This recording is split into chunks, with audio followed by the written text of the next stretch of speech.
Jeunesse sociale, adéquence, l'union fait la force, hein? Oh, Victoria, dans le trésor, comme on a pu le léon. I'll say go there, I'll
c'est la George.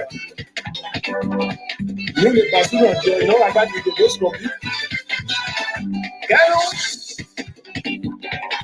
C'est le moment. Voyons plein peu, ouais. Son Robert. Son Bernadette. Dingo, dingo, non. Le colonel Bas François. Moi après, moi après, moi après. Président, Oscar Pascal, réunion à l'EFP. Diego Mora, Tete Delmas, Dieu Pierre, Haïtien. Salut Robert, son professeur.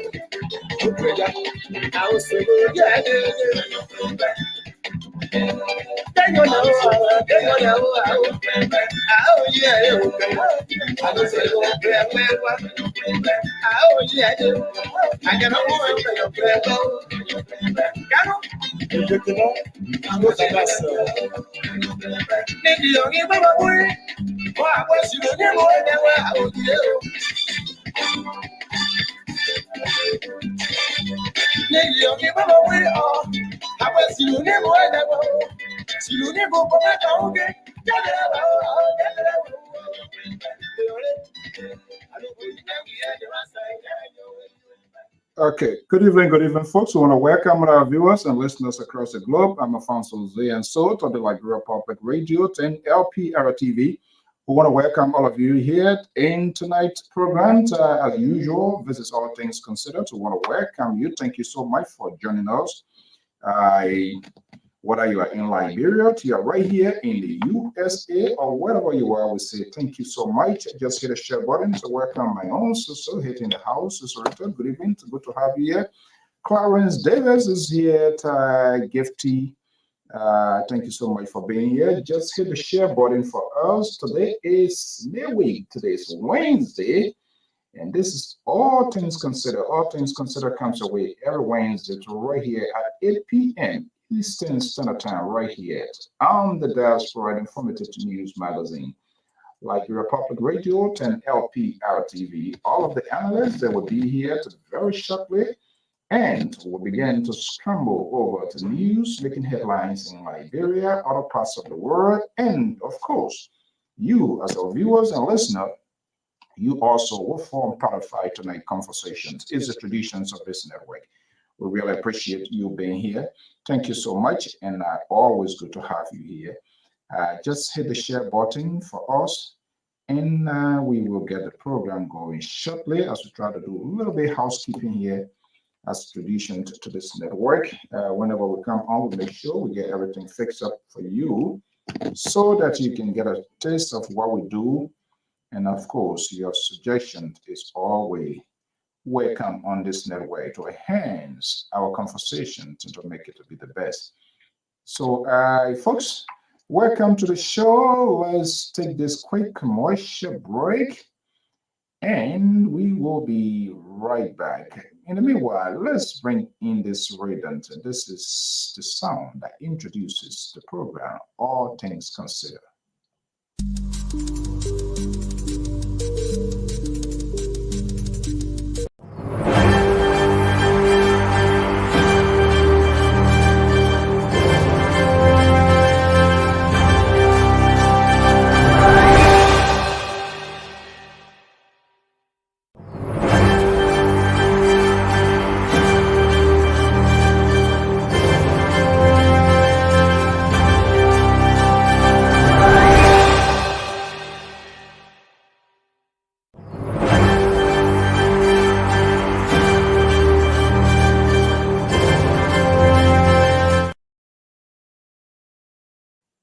There you go. This is All Things Considered. That's a sound that introduces the program. We say good evening to our viewers and listeners across the globe. Thank you for being here. Let's get the ball rolling to right here.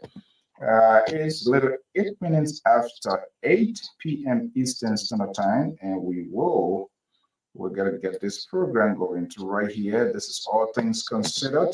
Today's program is perfectly suited to give you voice, to also speak about your country, things that you believe in, some of the things that we are not talking about and you think is important, be a social issue or some political issue, which of course is dominant conversations in our today's conversation. But notwithstanding, we always like you to also make your side heard. So again, let's have this conversation here, and we will get this ball rolling. Just bear with me here. I hope I am audible loud and clear so that we can have this. But okay, now I think it's much better. Okay, so I just bear with us here very quickly here. All right, let's do this, and something that help us to make a little bit money to right here. Let's play this here.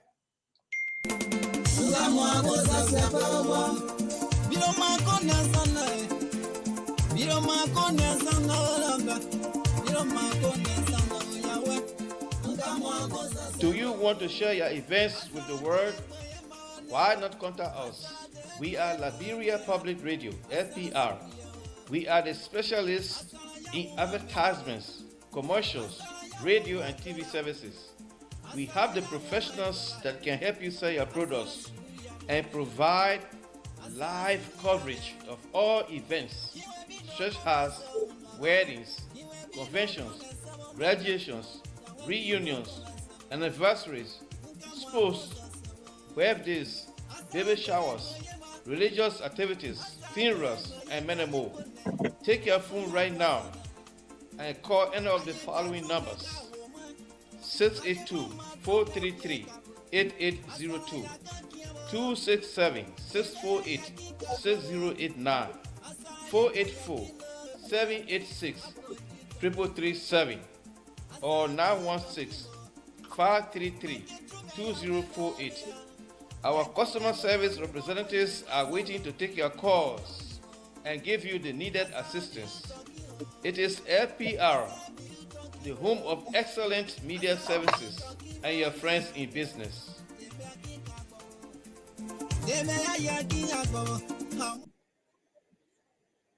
Okay, there you have it. Just a quick commercial there to get us to. Okay, just bear with us, try to respond to some messages coming here. We want to get back to them. We want to welcome our viewers and listeners across the globe. Thank you so much for joining us here this beautiful Wednesday evening in the East Coast. Wherever you are, we say good morning, good evening to Mr. Taylor. Welcome, Tom. Good to have you here. Jolie and Millard, Gillard, all of you guys. Very good folks and followers of the Liberia Public Radio. We want to thank you so much for sharing your Wednesday, your midday with us here, regardless, no matter where your location. But the fact of the matter that you are here is a clear indication that you have a lot ahead and you want to know about your country. So we say thank you so much for being here. Let me make sure here, put the right banner there. Okay, this should be a. So just bear with me and try to get in the right banner in place here. This should be a. All right, let's get this here. Okay, this is all things considered. Try to get this here. Good to have you here. And very shortly, the analyst is going to be here.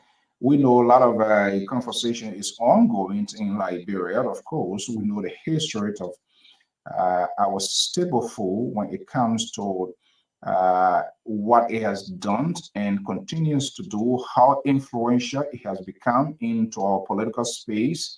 And it's a huge political commodity. We know the history of rise from former presidents is very, very a serious one. But we are hoping because whatever that turned out to be a political hardship, we also feel the pain because all of us here, we have people back there. Even if your mom and pop still here, you do have siblings, friends, and other people there that, of course, as what, and you will do this. Oh, Christopher Wilbur Smith. Okay, good to have you here.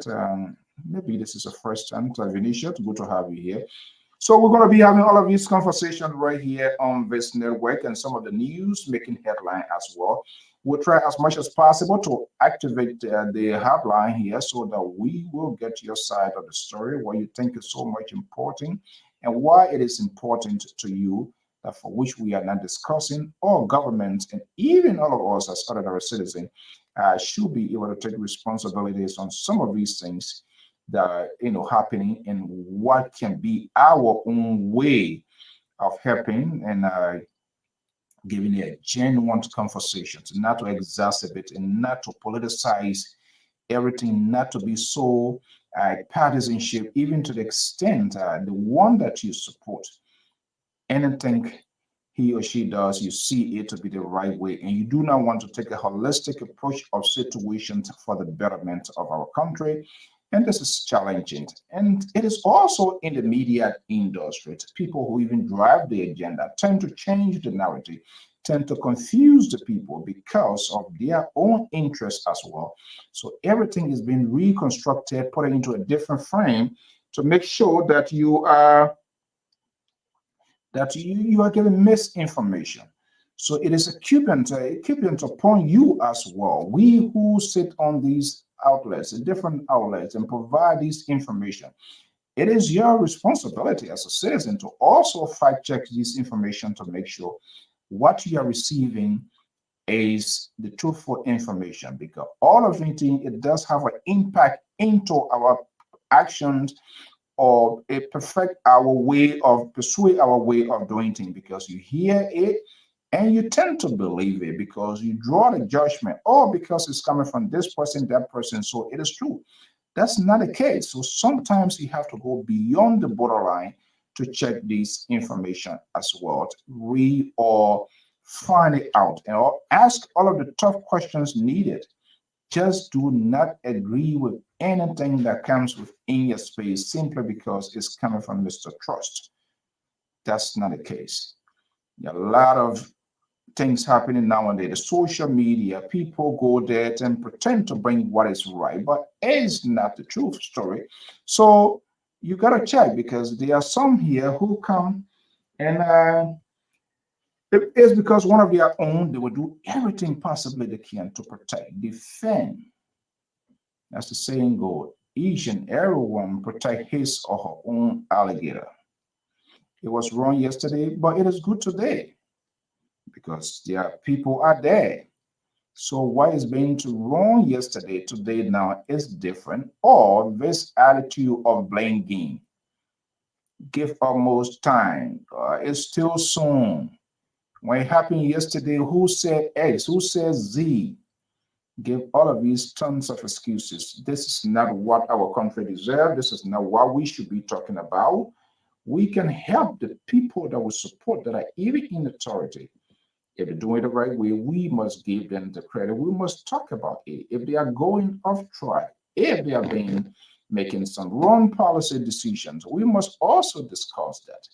But when we begin to protect our own alligators, it is to the disadvantage of the ordinary citizen because they count on us to facilitate this hardcore conversation. And we will continue to do that here. And we here at LPR will do everything possible because we strongly believe, there should be the network of the voices of the people by allowing people to express their views, their opinion. You can disagree with all. Interestingly, there is a right wing of this network, the liberal folks of this network. They are doing everything possible, and they have their supporters. So we are caught between a piece of cloth like a Caesar because these people, they are doing everything possible to make sure that you are not heard, and we will stand the two independent voices on this network.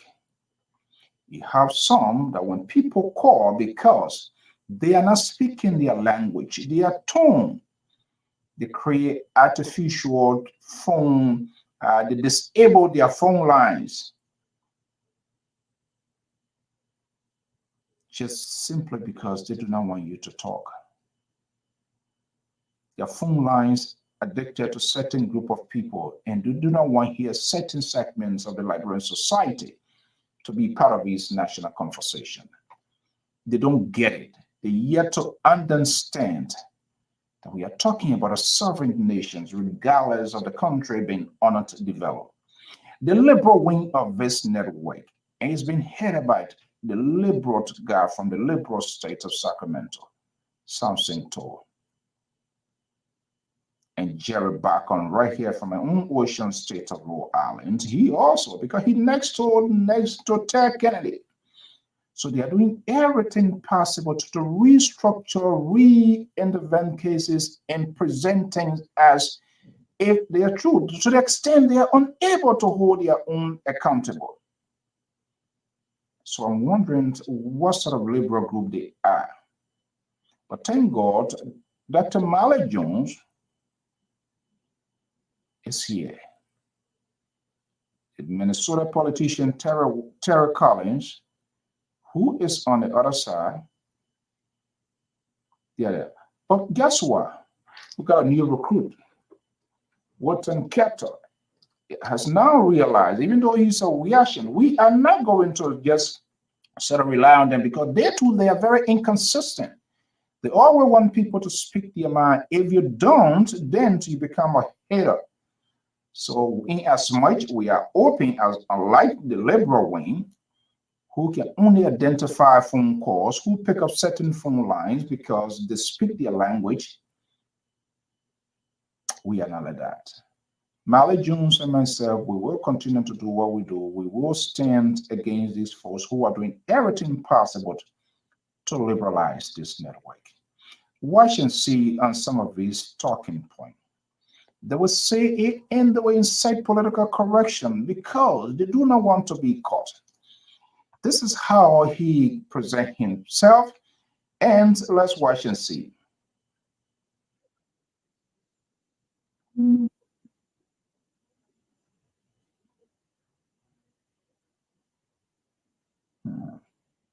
And let's hear it.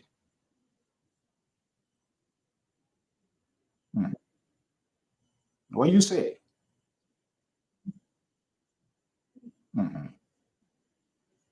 So, yeah.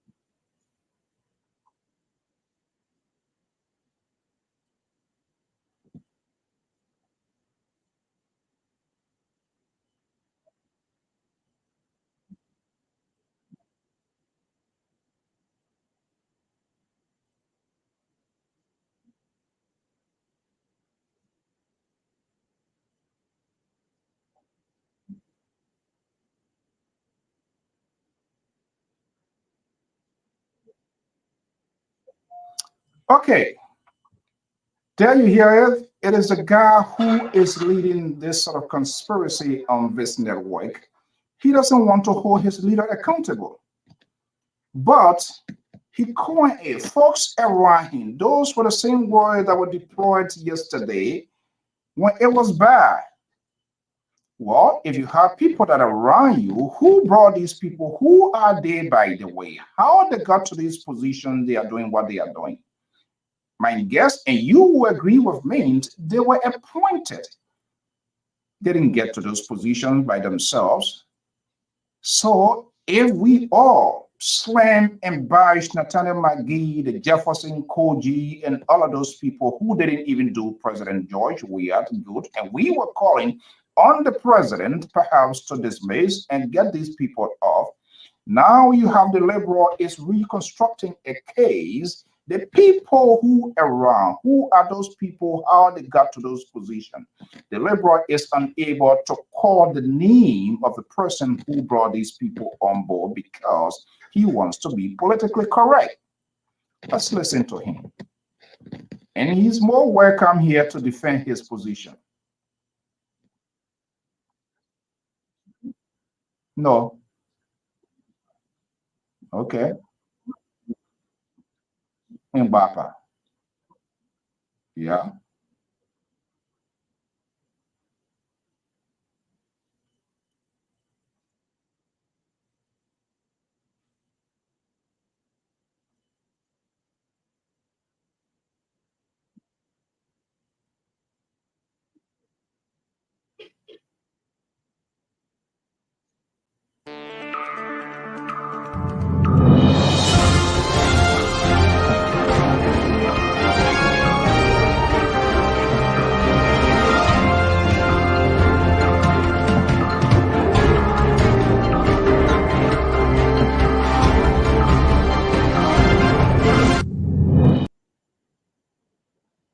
Welcome. He is historically gifted. He knows the history to his fingertips. He's an engineer by profession, but he's historically gifted. Not everything, not every episode that you think is so much that we need to know about the liberal is uninformed. The liberal, he knows everything. But he is always politically, he wants to be politically correct in doing his thing, for which he tries to walk the fine line. And he's carrying on massive recruitment on this network with the like of Jerry Bacon, who he brought on board onto this network. Everything he agrees with the liberal. To the extent when they have in the program when Mally Jones and myself appeared, our voices are sanctioned because they do not want you to know. This is not a Liberia we want. This is not the facilitator of major news outlet. People who are to inform, to educate, to give open voice to the people.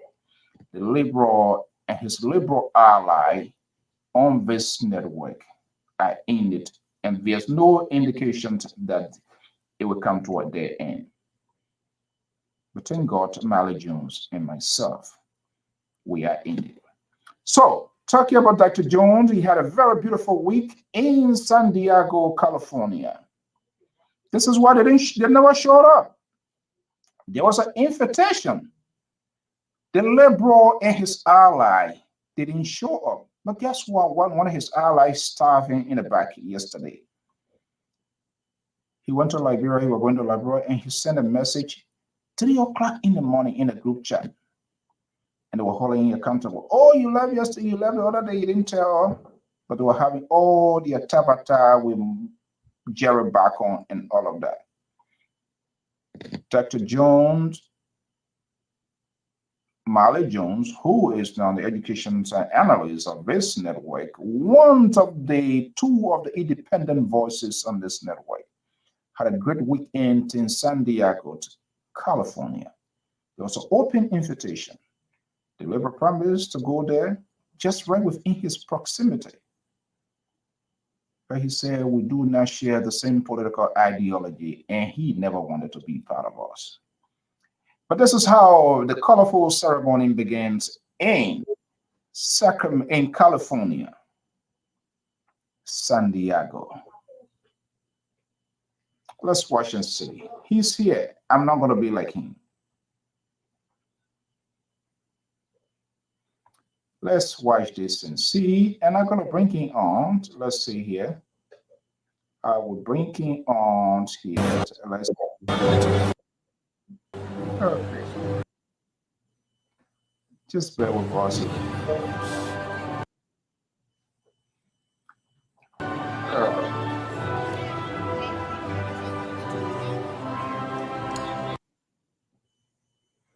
To do this to all of you.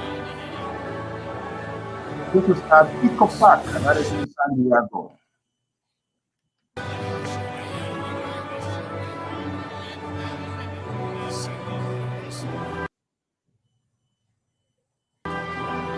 Okay.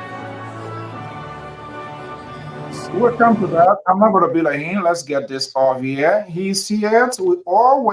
We as an independent, we do not sanction voices. We say it in their absence and we tell them it in their presence.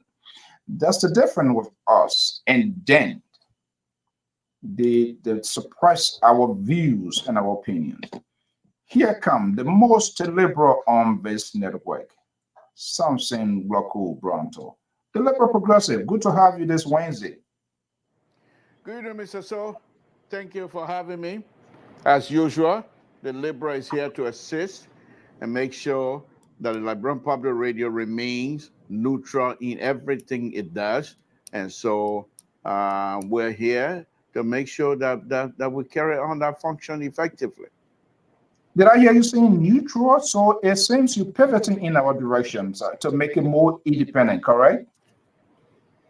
No, this is not your type of neutrality that I'm talking about. Your type of neutral behavior is a conservative behavior. You consider that to be neutral. That's not neutral. Well, I don't know what is the other definition. Okay, but good to have you. I am not going to be like you. I'm not going to limit your freedom. We know the society encompasses a lot of things. There are some people who don't want people to be heard. They want their side to be, their narrative to be told and not others. And so when they sit on these major networks, overnight they create artificial phone default. My phone is a Chinese phone. My phone is a Japanese phone, so it cannot contain certain phone calls. That's not who we are. We're not going to do that. We will call these people out. We're not going to call a name, but they know themselves. But good to have you here. Today is Wednesday, all things considered. And I know you started off yesterday. John, good to have you. All of you guys. Eddie, thank you for being here. And I know he's sending text message to his Liberal fan that they can come. Let them bring it on. We want to have a conversation. But let's have a conversation here. In the last few days, you've been baby crying, you've been whining and all of that. What's going on? Well, it's not about a baby crying or whatsoever. This is about our country. And when it comes to Liberia, Oh, there's no friendship. When it comes to Liberia, we don't take a second fiddle to anybody else. We stand our ground and make our view known to everyone. However, we will criticize, but we will do so with respect. We will criticize, but we will do it with responsibility, which many of other folks don't have that ability to be able to understand that when they're criticizing, that indeed they should do it with respect. And so we're okay. not here crying, baby cry. We were just pointing out some facts, things that Okay. was I think expected, things that your was text, not happening the way they're supposed to. your text message, your message you sent out is working. Your ally, they are coming after sending message. I am not coming, but here they are. Nothing can deter us. I one of the I It seemed to me that you are shaking in your hold on, boots right now. It seemed to me hold on. that you are afraid Never.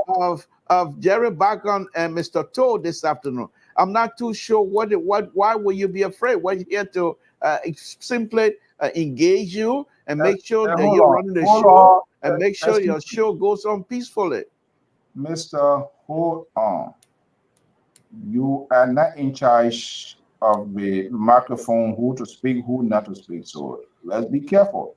I've been very generous. You came in, I usher you in. Unlike you, you will have me sit in a garage, even that's the wall you don't like to use, but you will let me to sit down. Your guy came, you send message to your buddy. He's here. So let's see what happened. Mr. Jerry Bacon, good to have you. Hey, Excellency, good to be back. Uh, I thought I'm not going to be here because we bereaved one of our friends died. So I was in the meeting. So I said Yeah, I got to rush. yeah, I was in the middle of something. I saw that joint conference. Hopefully, after this program, I'll have to reach over because I never had a chance to reach it. And actually, the neighbor, the community, very young guy. He's one of our regular followers, Sam Brown. Um, Passed away, I believe, a day before yesterday. You even gave me that news, and I was just shocked and talked to other friends. Okay, guys, good to have you. All things considered, I was told Ami Modati literally almost to be the first victim of the president of the Republic of Liberia because his lack of incoherence, not getting consultations with the executive mansions and try to going ahead there to John making saying something that is not in line with the president. Uh, yes, Dave, we're going to be putting the number out here very shortly. There will be a number yet. Just hold on. We're going to put this number out. Let me take on these guys who have this conversation. So, yeah. So, look, Mr. Bacon, let me just bring you in here. The issue of this rights. I've been listening. Other people say, "Oh, it's nothing. They shouldn't do this. They shouldn't do that. It's nothing. It's something." We know the history when it comes to our stable food in Liberia. Hey, Alice, good to have you here. Oh God, he's sending messages to his friend. In fact, I'm so disappointed in somebody that I should. I just got to know 2 days. Fatimata is a strong fan of the Labour, but I'm waiting for Esther to come as well. But Fatu will still remain good friend. But now I know you are with the liberal wing of this network, which is okay. So Jerry, let me just bring you in here. What should the president be doing? This has been the ongoing from leadership to leadership. It's not a unique one. It's not something new, and it's not something that we can say solely and wholly. I'm not going to be like you and your labor and tie the hands of President Boycott today because obviously we all know rice is a political, it's a big political issues in the country. So people play games with it. What should this president be doing now? Oh my goodness! He did What what a he's night! supposed to do. He said the red price not going to go up. The red price not going to go Lord up. Jesus The red price Christ! going to stay what it is. So he has spoken. They are all, Even though he they missed me are coming. personally, They are coming he in. missed me Is that why personally, you were but turning he's your good. Wow, I can't believe it. What a night! He spoke through the What press secretary. The press secretary spoke. And, you see, look, here's the thing. the rest issue is not an issue to play around with. Let's get that one straight. Let's be straight with it. Let's be straight. The rest issue is not something to fool around with. Liberia people is our stable food. And my concern here is, look, we have to speak in one voice for this administration. Who's going to be the spokesperson, the press secretary, or the Minister of Information, or the Minister of Internal Affairs, or the Minister of, especially when it comes to the sensitive issue? Mr. Barker, you tell us. That's a guy. You tell us who should be the spokesperson. Not you. Don't ask me that question. But that's what I said. That's what I just said. Look, that's what I just said. We have to have one person who's going to speak for the government through the press secretary or through the Minister of Information for the information to be disseminated among I want to go quickly here because you guys coming in now, like when somebody crack buckable heads, all of the liberal wing of it, where they come in now. Are they almost literally going in the directions of the CDC because we have multiple people that was? No. Please don't make that comparison. Please, please don't make that comparison. What Boykai have a meeting with the business people. I think we'll send it in the chat room, or I think Terry did too. He had a meeting with the people, and he said there's no rice price going to go up. Period.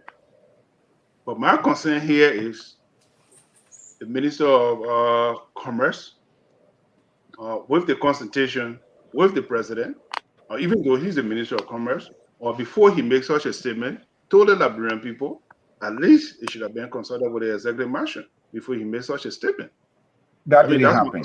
That's my concern. That's my concern. But you know what? But let me finish now. Let me finish, please. It already been done. And the president stepped in as a mature president, as a man with experience. He said, I am the president, and say the rep price is not going up. They're going to stay where it is. That's it.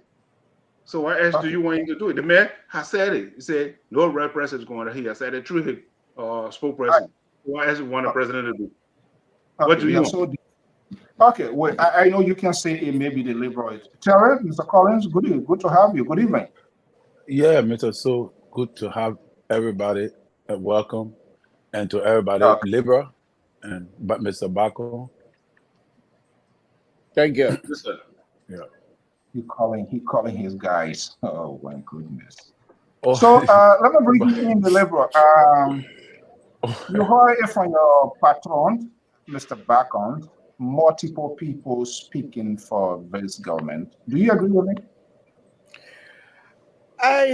Mr. So, before I do that, just a point of observation. Then you became a grown-up big man. I've known you for almost 20 years since you became a big man. Before that, hold on. Do you want to participate? I said point of observation. No, but let's listen. Do you want to fully participate into my program? Mr. So, this is a show. It's a threat. The message is a point of observation. They say, it's a threat. Are you threatening? Let me make one point. I've known you for the last 20 plus years. It doesn't you matter. Have no fear, no wounds of fear in you. I know you.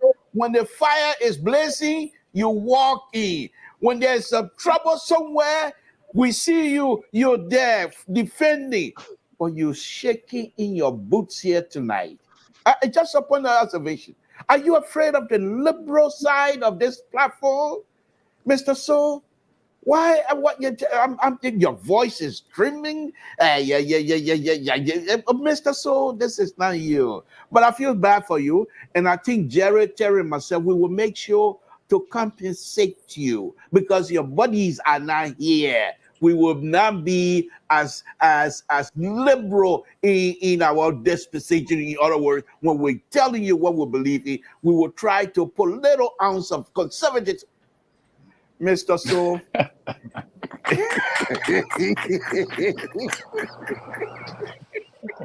He brought his Leland.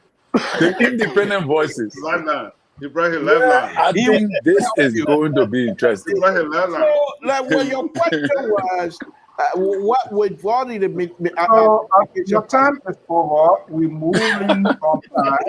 Your time is over. Let me welcome. Hold on. No. Hey, come on.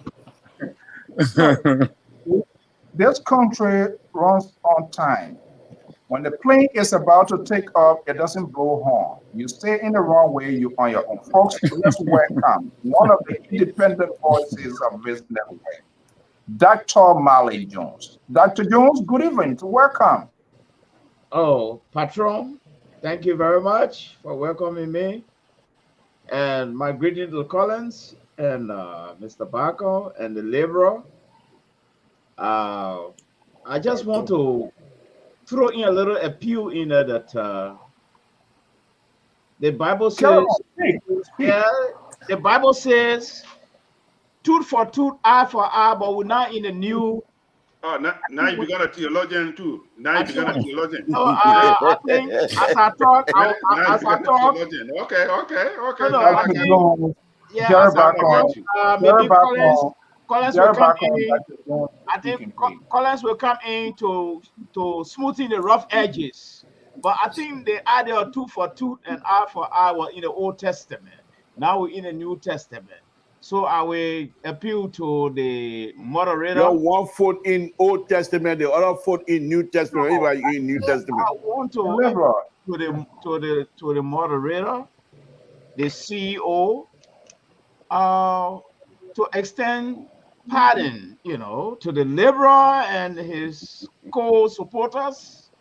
So the tooth for tooth thing, let us try to do away with it. And going forward now, let's sail smoothly. I think we've graduated to so many levels right now. Right. So if you mind the Laborer, the tooth for tooth thing is going to destroy certain things here. And people like Collins and Mr. Bargon, they're going to be victim here. So I think the tooth for tooth thing, let it go. That's my appeal tonight. Okay, Dyke, there's a typical Liberian way of saying, if you mind the ugliness of the bamboo, you will kill it, you will build it until you will die. Folks, when U.S. and Great Britain, when they are involved in the coalitions, these two countries, they listen to one another, their generals, their ministers, they speak the same language, they don't undercut, they don't backstab. So when your allies speak to you, it is wise because you want to maintain that relationship. So, Dr. Jones, in this public manner, I want to say it, these people, the liberals, for they do not know what they are doing.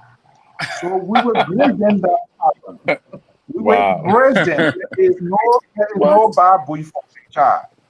So, liberal. Thank you, sir. CEO. You are free from captivity. Go ahead, carry on. Now, Dr. Jones said I should let it go.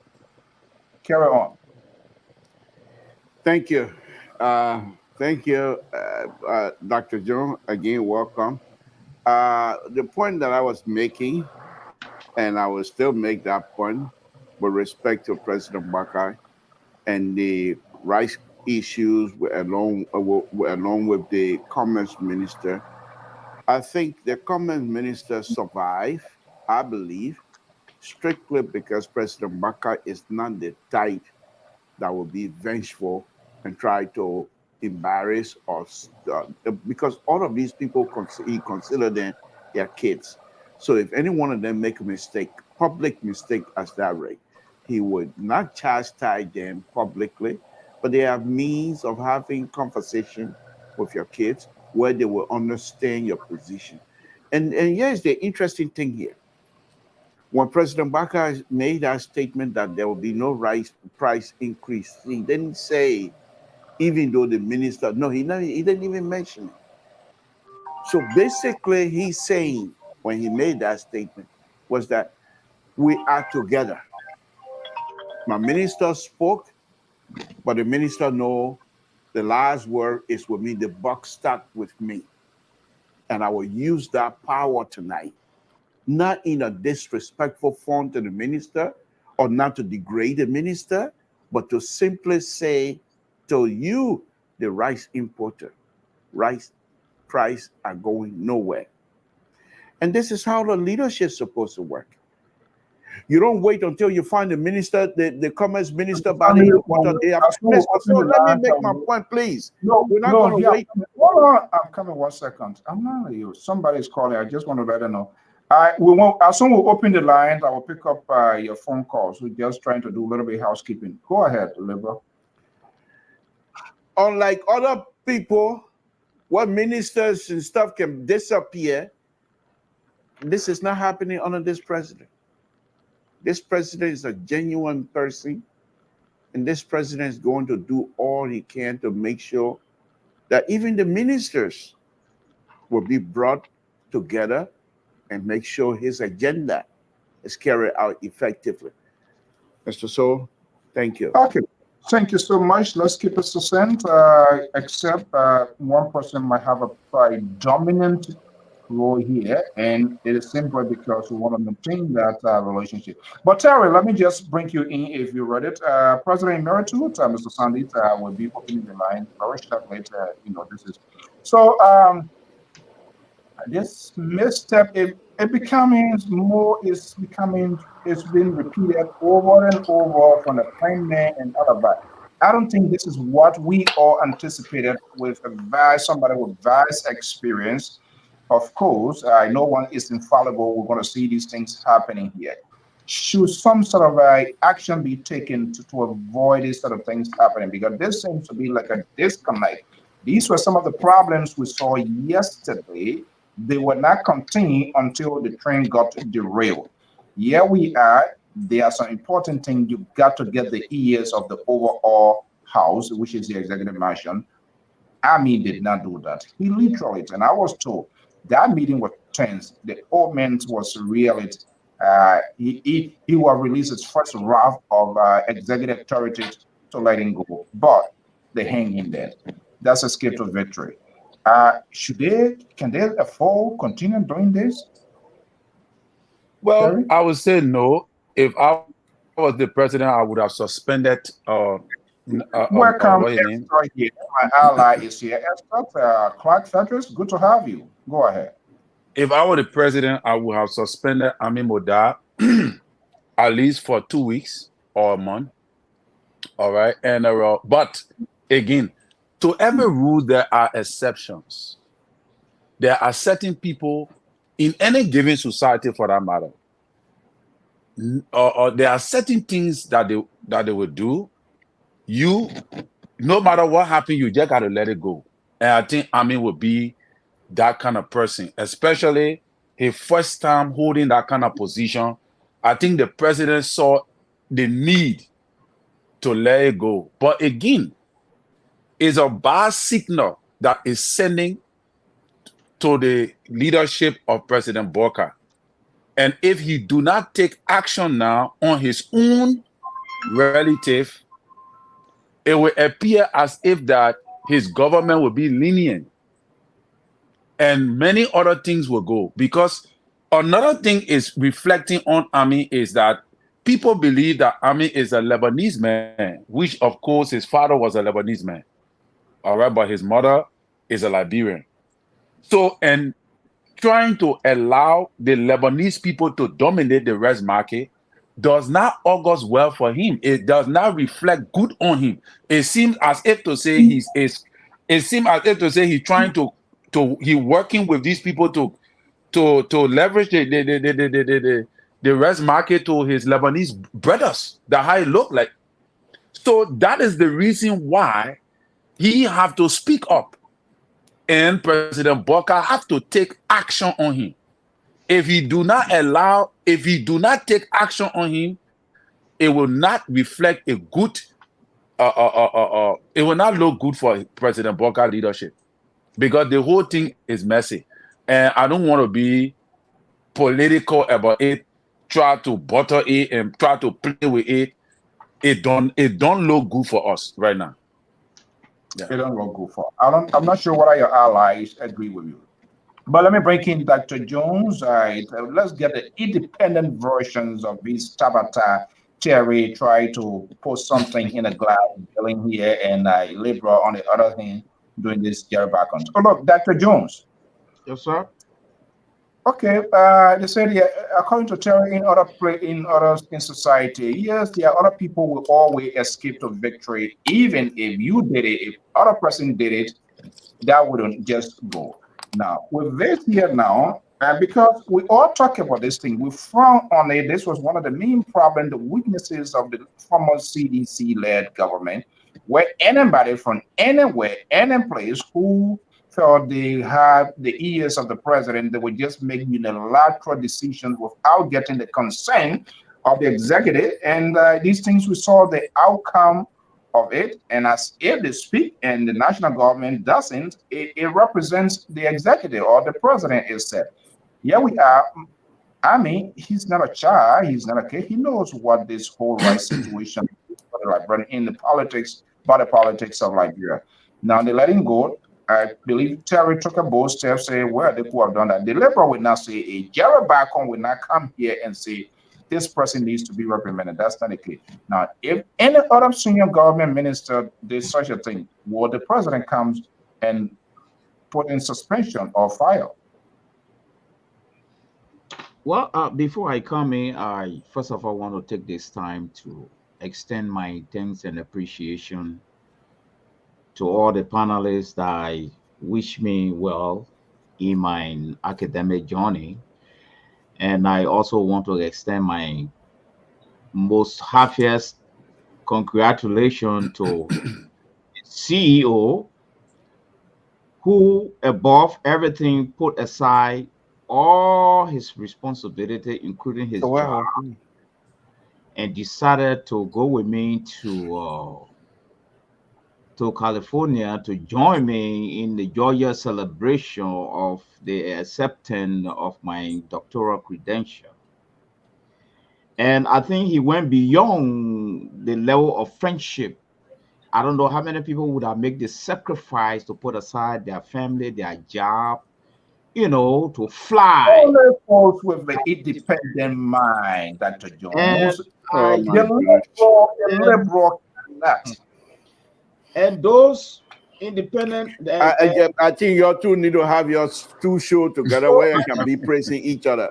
I just want to take this time to congratulate the CEO for his extraordinary step taking to go to travel with me at that place. I didn't expect it. And I also want to extend my thanks to the rest of the panelists, the Liberal, Collins, Mr. Bacon, and the rest of them, who I know by the touch of the Holy Spirit have been praying for me directly or indirectly, that put all these successes together. I also want to take my time to thank them on this platform tonight. It is now a clear indication that despite our Tabata, we still have each other in certain corner, and that corner there is a positive corner. And this is the reason why I decided to get my opening statement with, I don't know the Bible verse. That's why I decided to fall on Collins to help. You say you know the Bible verse? No, this platform, we don't lie here. You don't know it, you don't know it. Those who know it, you call them to help you. This is the nature of the platform here. We don't make a story here. We don't manufacture things. We don't guess. If you don't know the chapter, we'll get man of God here. He can help us if the need arises. Right? So I just want to thank every one of you who were able to make sure that the happiness arrived on my lap. And the challenge now is, what are we going to make up of this degree? Is it one of those degrees that we're going to put on our shoulder and be moving around here and call doctor this, doctor this? Is it one of them we're going to use to suppress the people? Is it one of them we're going to use to you guys already started that. Is it one of them we're going to use to have impact in our society and in our environment? It's something I'm also studying, but I want to use it in a positive direction.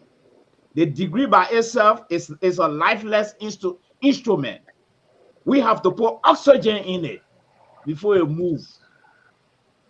So I'm sure with your prayer, I have just sent a few letters to the United Nations. I'm supposed to be going for one of the interview June 1st. And with your prayer, we are looking far beyond certain things right now. But the bottom line here is to go back home and also be serviceable. But my definition for service right now is, how can I talk to diaspora? We bring ourselves together and make ourselves productive to help the government in Liberia rather than running for a job. It's something I've been thinking about, and I'm making a research about it. And one day I will try to bring it on the platform so we all can brainstorm. It's about time God has blessed us in this country. So if you are called to go to work in Liberia, that's good news. But taking upon yourself now because you got a degree and so the government should give you a job, I think it's about time we draw that line now, put ourselves together as a group, lobby around our senator. We all get senator we can talk to in this country and representative, get a group going. We can get one small water factory in our place that will help people. I mean, let's be job provider. Our skill, and not only the doctorate degree people. There are a lot of wonderful skilled people out there. They don't have doctorate degree, but they are wonderful. They are meaningful. They can have impact on our society. So I will be touching down to most of the panelists, directly or indirectly, through phone calls and other things, and see how best we all can brainstorm on this thing and take this thing forward. Thank you. See you. And I want to thank you again for bringing for going with me to really make this thing. Yes. There you see that. Give the guy a big hand clap. I know the county is waving, CEO, but don't give up. Don't give up. I don't know why this guy, he's not putting for us. Why were you? No. CEO, you should remember, science is more than counting. Okay, all right. Okay, look, Dr. Jones. On a serious note, everybody wish to have gone there, but we all know times and stuff. But thank you so much. And but guess what? You know, one thing I can't let him go to, because when I came by, he said, "Yeah, oh man, you went there." So he was able to do a Liberian way. He bought my beer, you know. Oh. Yeah. Oh yeah, that one there. But I told him it doesn't mean I'm an ally to him. I will take that one. I get no problem with it. Okay, guys, let's back to the conversation, Dr. Jones. Again, congratulations. We are happy. Yeah. The productivity is. Yeah. So back to the rest issue. But your time over, Dr. Jones. Who are you the one keeping the time? He was making a comment. You're not in control of the time. How will you just jump say that? Go ahead. You see. Thank you, CEO, for your protection, as always. Then that Bible voice, that for nothing Bible voice, you get also.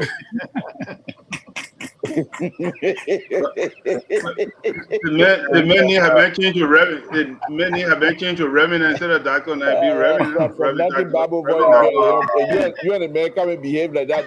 That means you're not forgetting anything. Yeah. I'll put it there. In fact, I put it there. Say Reverend Dr. Jones. That's all we're going to put there now. Yeah, but on a very serious note, I don't know, but one thing I know, political leniency can undermine an organization, no matter the nature of the organization. If friendship is infused on this platform, like I come on the platform and just lie and give false quotation, and instead of the panelists putting me on the spot, it will destroy the platform. But when we are put on the spot, the next time we do our homework, we'll come to do the right thing. So this goes back to just what Colin said. Political leniency, if it continues, is going to destroy Joseph Boakai good government. If he want to be fair, he's supposed to be the twins' mother. He's supposed to be the mother that giving the breast to the two twins equally. But a government that is running with all discipline, it can ruin the society. So that's all I want to say. Okay. So I think Jones, Well, right? can I come in? Yeah. You know, Dr. Jones, let me not spoil your night. Oh, You just you want to graduated. talk about life? Oh, he just graduated. So look, he just graduated, wanting to enjoy his, his ceremony and everything. So why would we want to spoil the night? You are an educator. We have steps that people take for disciplinary action. Hmm? They got verbal warning. Before they go to the grievous one, which is dismissal. Or they call you for counseling. I mean, I know you know that. Oh God.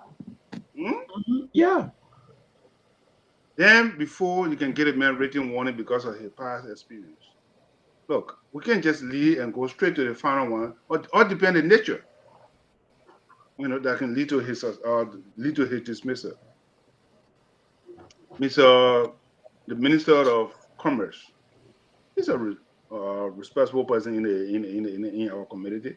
He was a former chairman for the Unity Party. We all make mistakes. We are human beings. We learn. What did he say? It made sense to me? No.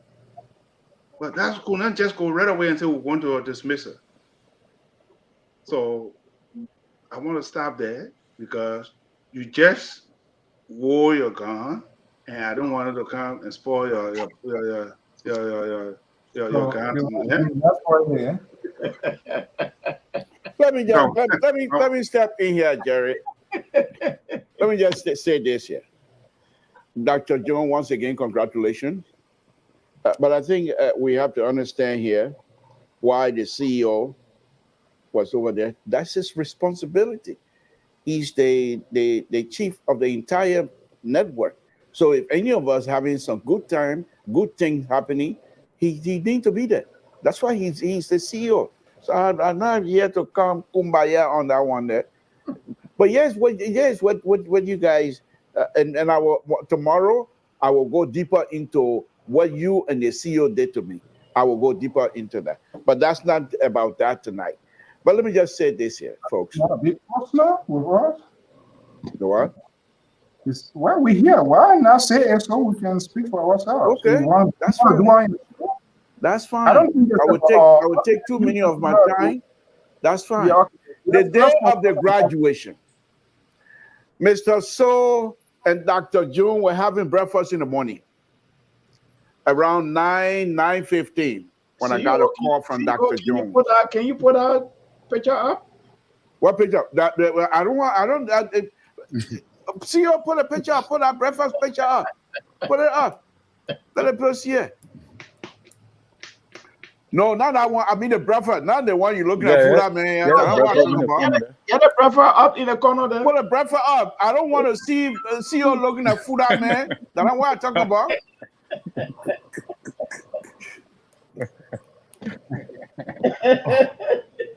You are still on Instagram. So I got a call from Dr. Mali. Mr. Toa, I say yes. I was already at work, by the way, 9-something. We extending invitation to you. A 6 hours drive, 6 to 7 hours drive from Sacramento to San Diego. Mr. So and I had that discussion. We were hoping that he was going to stop by here, and then he and I were going to drive over to Dr. Mali. No, who are you had this? Whatever. But that was going to be the plan. So I said, Dr. Mali, it's going to take me 7 hours from here to where you are. And your program is starting within the next 3 to 4 hours. And you want me to come over? What is that supposed to mean? Oh, well, I just want you to know that I extend my invitation. But the CEO is here. Then they started laughing. The CEO goes on to say, and you're in Minnesota taking pictures of that me, you will see the kind of picture we'll be taking. So there are two of them. I just want to bring that up. But let me go back to the serious issue. Dr. Malley, again, once again. But before I go on to serious issue, two other things I want to point out. Dr. Malley, Grand Judea Community College is looking for the president. Serious note. Think about it. You're already from Grand Judea anyway. So think about it. The other stuff I want to mention here, Mr. So, the background of your show tonight. Why is this black? When you know it doesn't, the lights on my side, it's not being reflected for the people to see how I smile, how nice I look. They're not the background of this platform tonight is not supposed to be like that. But let me move on. I just want to point that out. But let me move on. Mr. So, look, President Bakai, and I will speak about President Bakai. And Dr. Malley made a point earlier, but let me just say this on the other side. President Bakai will succeed. Those who voted for President Bakai knew exactly what they were voting for. They used to call him Sleeping Boyo. He doesn't walk with fastness. He walks at his own pace, but he gets things accomplished. That has always been his nature. When he's walking, even when he's sitting, they say, oh, the man's sleeping. Far from it. By the time you speak one word, he's already 2, 3 ahead of you. Know exactly what's coming next out of you. Because that's how he is.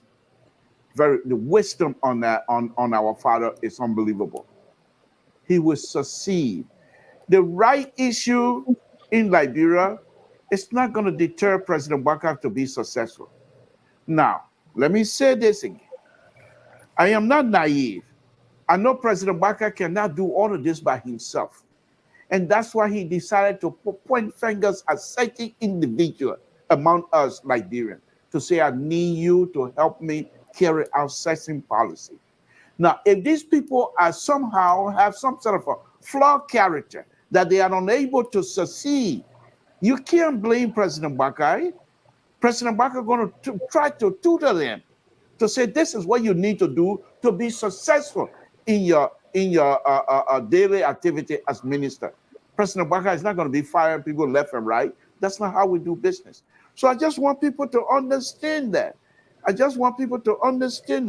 Terry, why I do agree with you, and we all are angry with the way Ami Modal went ahead.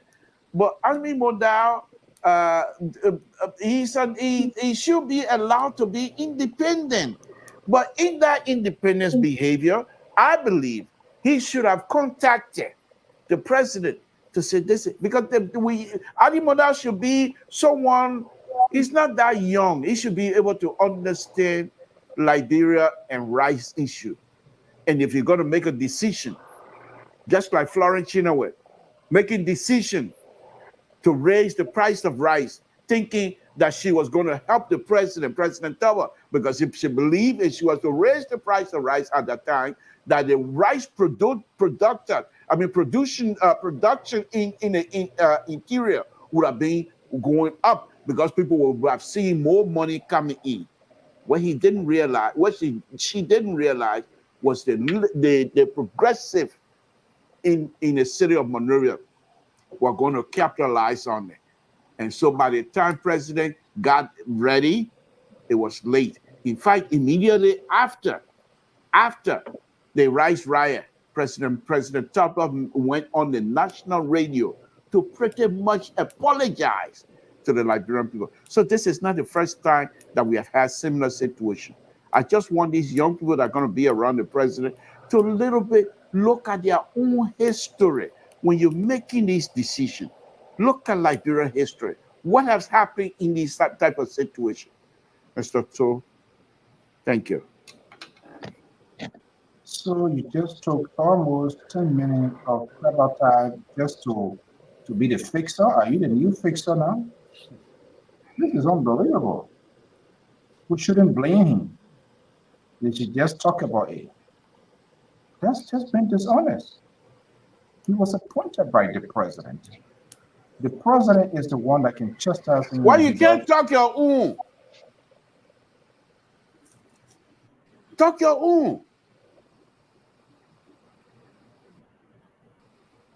Are you frozen? Cherry, do you agree with what this guy is saying here tonight? Is that This guy, honest? the board chairman of LPR, this guy? Okay, this is the word I was looking for. I know how to get under your skin. This is the same board chair that is unable board chair. Mr. So, will you please run your show? Run your show, please. Okay. Will you please, Terry? You were getting ready to bring Terry in. Please, let us don't jump off of it. Terry, Mr. So, invite Terry, please. You want to talk about that? No, but on a serious note, Terry, before you do that, but this issue here, and look, we all sit here, no one is like a resistant force to the government. Every good citizen wants his or her government to succeed, because when the government is doing well, the country is doing well, the citizen is doing well, everybody will be doing well. This is our ultimate goal, but we don't want to be the one that when it is wrong and then we want to reconstruct the case to make the wrong to be right overnight without us having an authentic conversation. The issue of this race here, guys, I will be opening the lines here so that we hear from our people. Every government is not just only this government alone, but something needs to be done. I remember what was that? You remember the taxi? There was the same taxi issue when other than Finance Minister Guy Jones. If you not put any there, he ordered the ministry, order so poor cars in the street. Because those was kind of a quick fix things here. It's not a problem-solving solution. What should the government be doing? Even though the president say it's not going to go up, okay, he's the president. He does have that authority to persuade those business people here. But is that the solution to the problem? Or to say, hey, we will continue to have this conversation and the government can find alternative means to make sure this thing is stabilized, is fixed once and for all, not on a temporary basis. Is that a conversation they should initiate now, or what should the government be doing? Yeah, Terry. You're talking about, okay. Yeah, so the government should be thinking about it because it's very important. Like I said, they say the dry dog sweet, but what you'll be eating before the dog get dry. That is a wait a minute, Terry. Did you say dog or duck?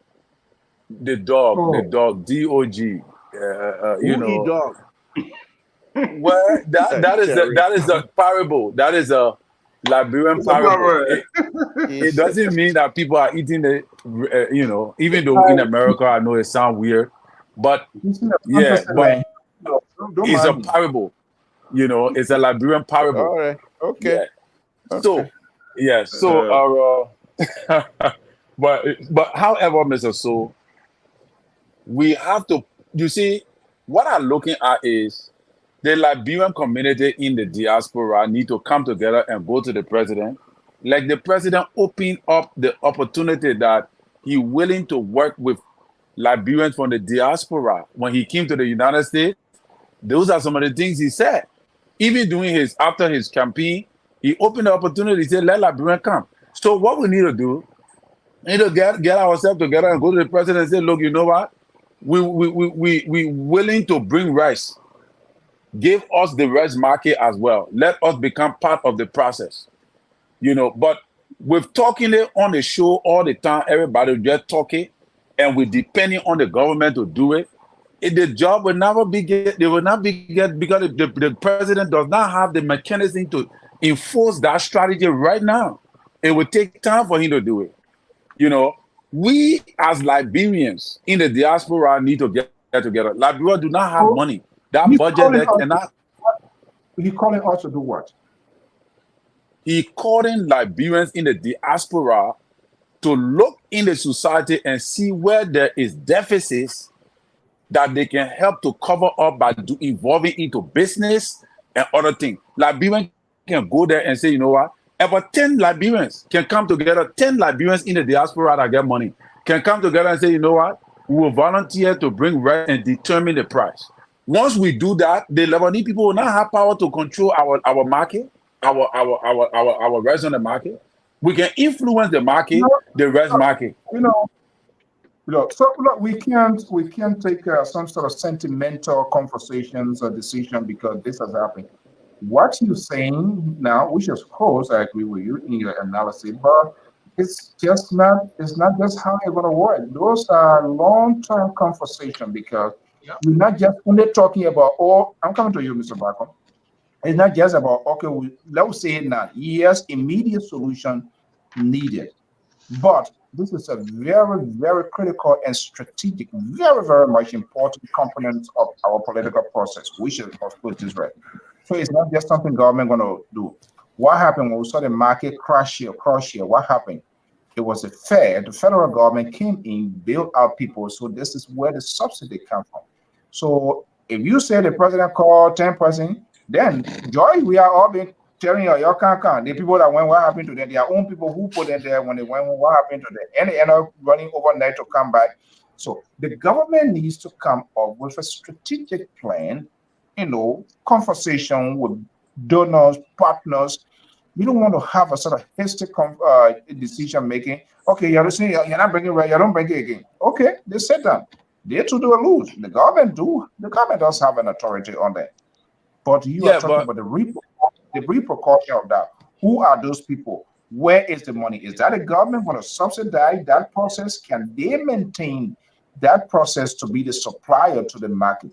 That's a question. So this is a very consequential thing. It's not a thing that overnight, it will not go up and you think you can force it. Yes, you can take that order, you can revoke their license, but do you have people to replenish to get there going right away?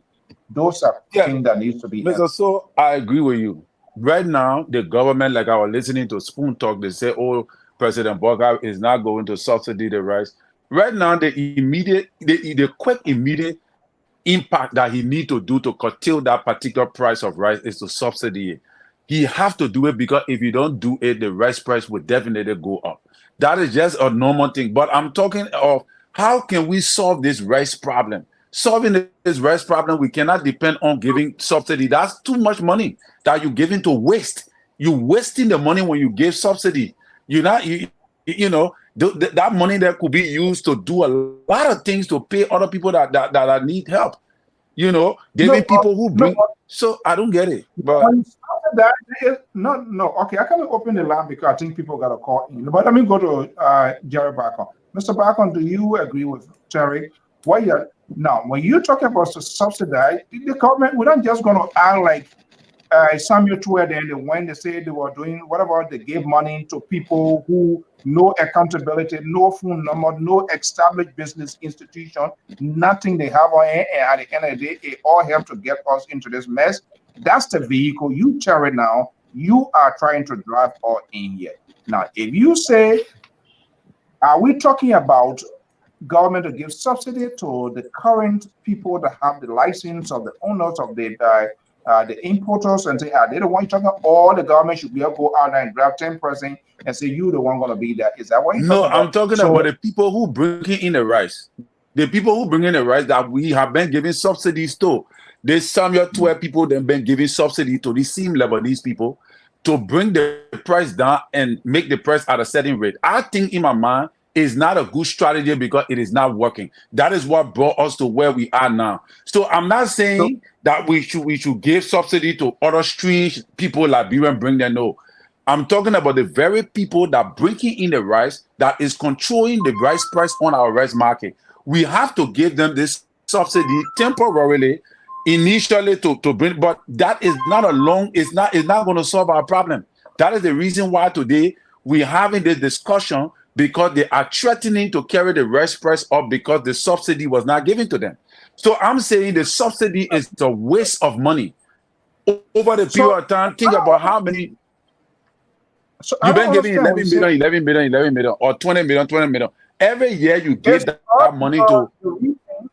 If you say it's a waste, I don't understand. Maybe you can get to that interpretation, but let me just bring in Jerry. So probably the technical workout in the terms and conditions that they may have applied or they yet to apply, perhaps is what gets us to be where we are. Because You give those things, it's almost like building out. You build them, you give them out. There are terms and conditions that they have to pay by because they fell short of capital. You help them to say, okay, we're going to lift you up because you are a greater component to our economy as well. But you can't say, oh, you're not going to do it. So Jared back on.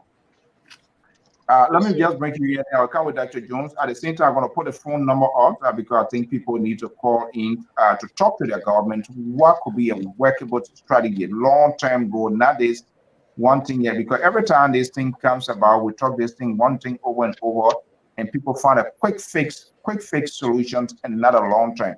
So what should the government be doing right now to address this rice situation once and for all? See, supply and demand. Simple. Supply and demand. Open it, make a free market. Right. The customer benefit. Supply and demand. Open free market. No, let me say this. Let me say this to you. This is what going on. What happened in the past. Let's look at Semenko. Semenko is one of the companies in Liberia that is still being controlled by one person. I can still remember when Towa came to power. The first thing he tackled was, he said, we're going to decentralize Semenko, that Semenko will be back up Mafia, then they capitalize on it. The same red issue, back up Mafia, then capitalize on it. Today, we're still talking about the red issue. 1979, some of us were still in high school. That backup rest was going to be $10. In fact, $9. They said they were going to bring backup rest for $9. It's able for us to control the rest issue that have caused chaos in our country, that even the genesis of the Civil War, it's time for us to start thinking very deeply and see how we can solve the problem. The problem can be solved. Open market. Let me give you another analysis. When cell phone came to America, we started having cell phone. There were only few companies that have. Today, we got multiple cell phone companies. You don't like the one, you can go to another one. You don't like the one, you can go to another one. Who benefit today? The consumer. So we need to open the market instead of just limited to 5 people that are supplying people, 4.some million people in the country. How possible can it be? So in order for us to hire the government have to say, you know what, it's an open door policy, which of course we've been having, and strong regulation. The quality of rest are going to come into the country. You're not just going to bring because you will have a free market for that reason, so you can just bring any kind of rest into the country. But we have to have this thing. If we have this thing, people will benefit. The consumer will be satisfied. If you let Powerball rest, you will get an Indian rest. You let Indian rest, you will get how do you call it that? Uncle Ben rest. You can get Uncle Ben rest, you will get other rest. So you have the choice to make a decision. Compared to when the 5 people bring in a rest, and when the people together and say this is it, that in conclusion, the 5 people that bring in a rest, they got tax break. They got tax break. Government get in tax break and say, okay, you're bringing so amount of rest in the. So how can we not have rest in that country? So in order for us to solve the problem, we have to have an open market. Let John Doe, if John Doe can afford it, that's fine. She or he must buy by the rules and regulations of importing rest into the country. That solves the problem. The backup rest you buy in Monrovia, 1 second. The backup rest you buy $20 in Monrovia. You buy $20 in Monrovia. By the time it reaches B, it may be $30. Or maybe the time it reaches Kipama or in being set. It may be about $35 in that same country. So these are the things the government need to start doing right now and say, let's do it. And the fact that we have 5 different ports in our country. We got Monrovia, Buchanan, Sano, Maryland, and Harper. How can we say we can produce and we can bring rest in these various counties and people are say buying the same rest more than the price? By the time you drive from Monrovia to carry to Grand Gide, it costs more. And we got free ports. So let's open the market. I mean, that's my suggestion. Let's open the market. Okay. Open the market is good. Let's go to Elvie quickly, and then I'll go to Dr. Jones. I'm still not hearing what can we even do, we as a people, as a nation, to involve in the production to feed ourselves. We saw the fallings of the Soviet Union is because it could not even feed herself during the war, and that's one of the greater components. So we even open the market and that's cool. I mean, I can comment on that. I mean, next round I'll make my recommendation. How can we subsidize ourselves? Okay. All right, that's right. Okay, Evans, let's hear you quickly. President Emeritus Mr. Sandy, the phone line activated. Evans, are you there? I'm here, Mr. So. Okay, we try to find solutions, whether we fought against, voted for, voted against, but more or less we're talking about a national issue, and because it also has a national security implication. When you don't have food, you can't feed yourself. So, what should be happening now, Elvis? All right, thank you, Mr. So, and hello to the panelists, and especially to you, Dr. Jones. Congratulations again, in the highest regards. Let me say this: our rights is a national security issue. It is, and I think I'm not somebody who is in favor of having a. But I think our government needs to look at this issue as a national security issue. And the president needs to communicate to the Liberian people. It would seem so draconian, but it's just my input, my solution. He should stop the importation of rice right now. If it's possible to buy those rice that's on the market from those importers and allow the government to set the price of rice. But while doing that, he should be strategizing a large-scale agricultural plan to start planting rice as of today or tomorrow in Liberia. We take it out of the hands of foreigners and put it in the hands of the Liberian people. Let the government buy the merchandise from them, set the price that will be affordable for the Liberian people, and then go, raw speed, very fast in trying to grow our own rice. We talk and tell the Liberian people that it's going to be a lower quality rice. For most rice that we eat, there's something called GMO in this country, genetically modified organisms. Things that you can scientifically make the rice better. Most rice don't grow the white rice, the potato they eat. Those things have been made in labs in this country. All right. Yeah, let me finish my point quickly. I don't want to go too far off. But that would be my solution. My solution is the president needs to communicate it with us, needs to buy the rice from those importers and stop them from importing any rice and let Liberia grow their own food. If we can't do that, this is going to turn into a security issue where people are going to start protesting. There's going to be riots, and the government knows that. That's why these importers are holding them by the cojones and not letting them take an inch, because they know that if rice becomes scarce on the market, people are going to riot and people are going to uprise. And that's why the government is in a tight space right now. But they should buy those rice from those guys at a fixed price, set it at maybe a lower price, and then try to grow rice in our own country on our own land. That would be my input and my solution. Thank you so much. I believe let's go to Delaware next to Joe Biden. Is this the president emeritus?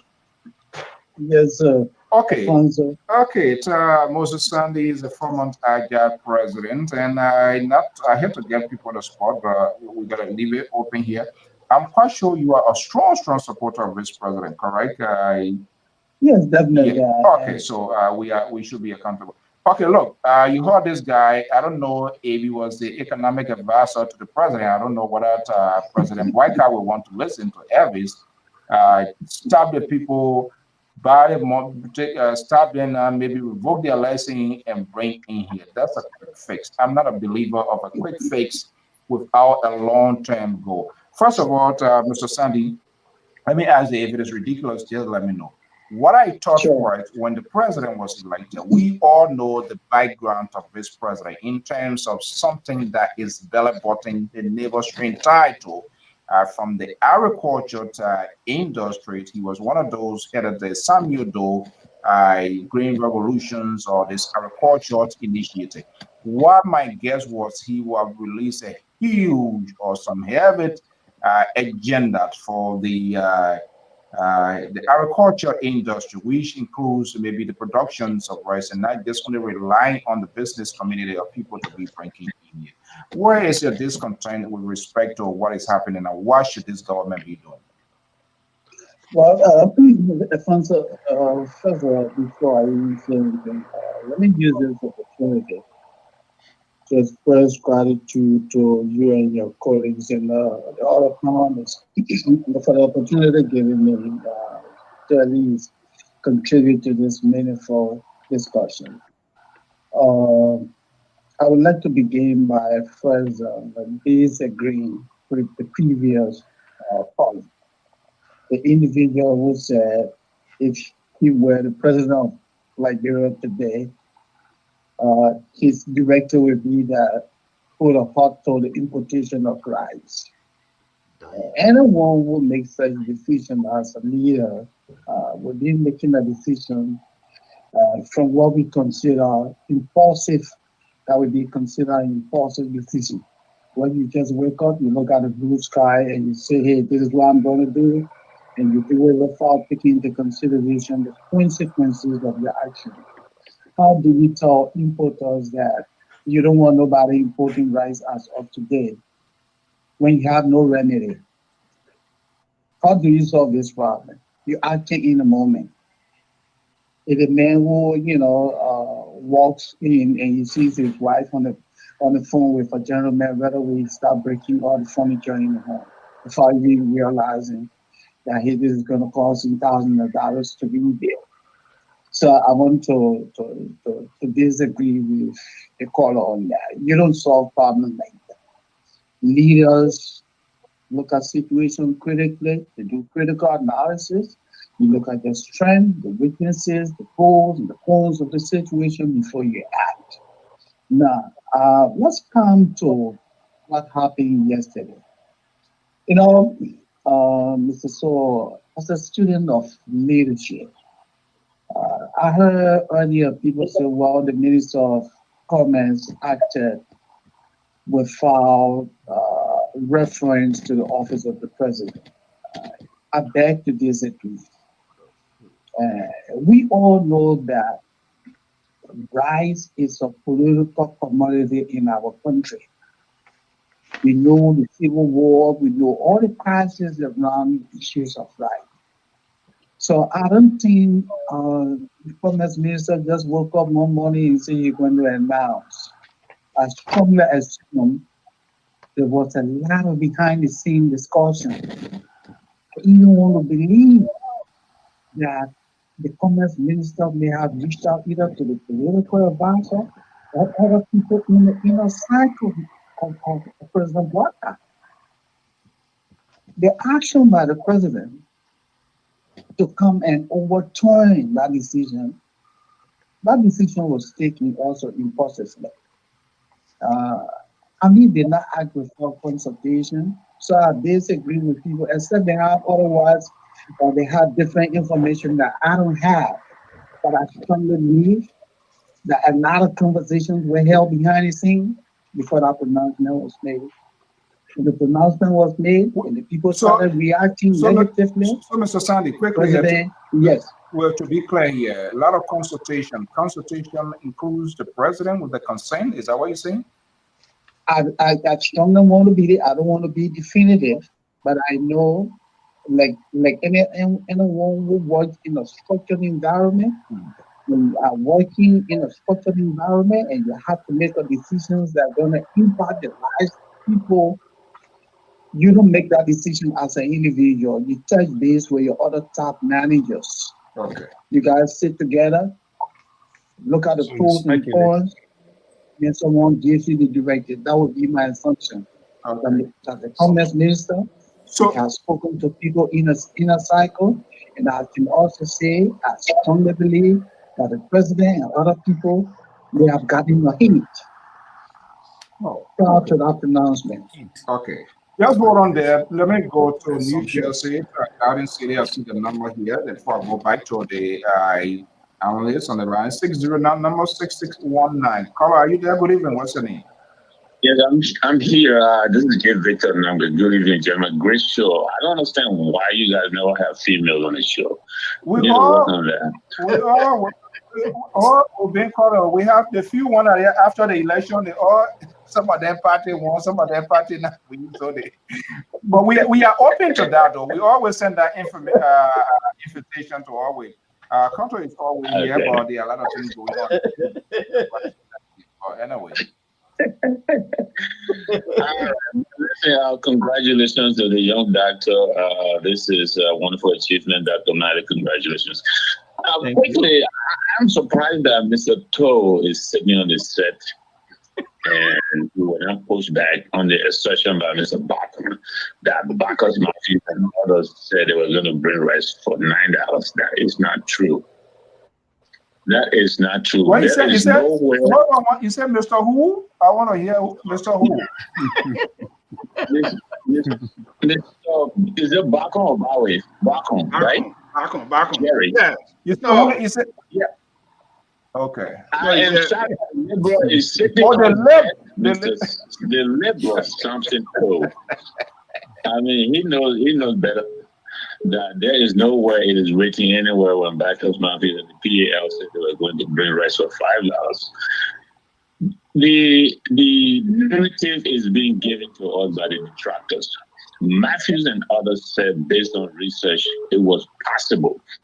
Giving help from the government to help the local farmers, band them together, give them the machinery, and help them out. If they did that, they could produce rice in quantities that will allow for rice to be sold for at that price. Instead of the $22, they were contemplating increasing the rice too. But that's another story for another day. I agree with Mr. Elvin Morris that the question of rice now has become a real national security issue. It is. I also agree with Mr. Sandy that I don't believe that the Commerce Minister will unilaterally decide to hike the price of rice without consultation. I believe he's been made the scapegoat here.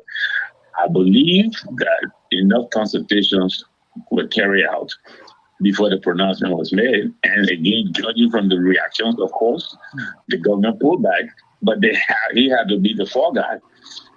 However, I think the call to monopolize this rice, I think is a mistake. We all know we live here in the U.S. We know the market determines the prices. Leave the open of the market. I think I heard about 4 or so people who are allowed to import rice into Liberia. I don't understand why that is. I don't understand that.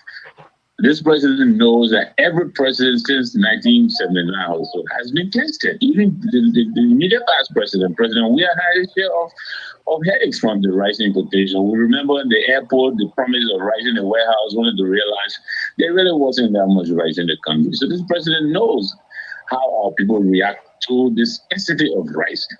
So when you come into office, I think gasoline, rice, those are the issues you really want to pay attention to. So I think that, this is not the first time the Commerce Minister has toyed around with rice. I think he first attempted to reduce rice by either 5 cents or something like, if I'm not mistaken, or 25 cents.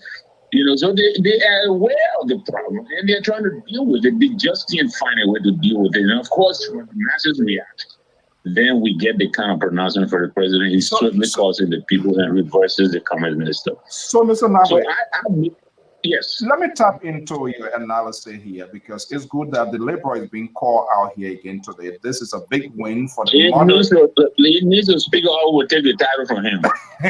Well, that one, we the moderate Democrats and what we're saying here, and he blank on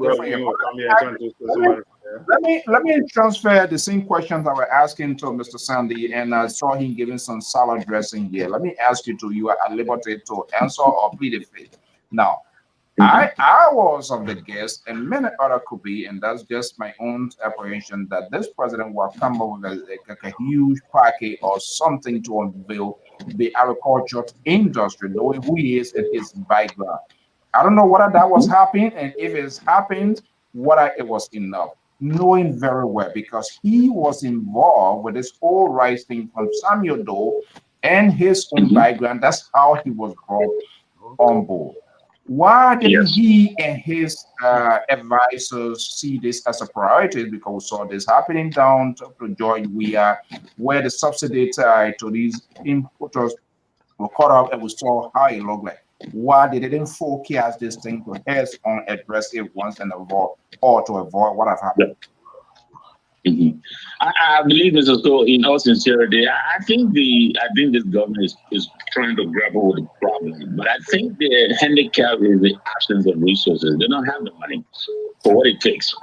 Now, this president has a lot of opportunity available to him, but I don't understand why he's not taking advantage. He has not visited. He has not attended any major regional summit, since he came into office. He skipped ECOWAS, he skipped the AU. There are presidents in the region who could help us. I think the problem they're having is how to address, how to buy out the import enough rice into the country. And so I think they are the mercy of the current importers who are available, who have the resources. I think if they could muster the resources and bring in sufficient quantities of rice. Because from what I've heard in other networks, they're buying the rice around $7, $4.60 and $40 somewhere. How does it go to $18?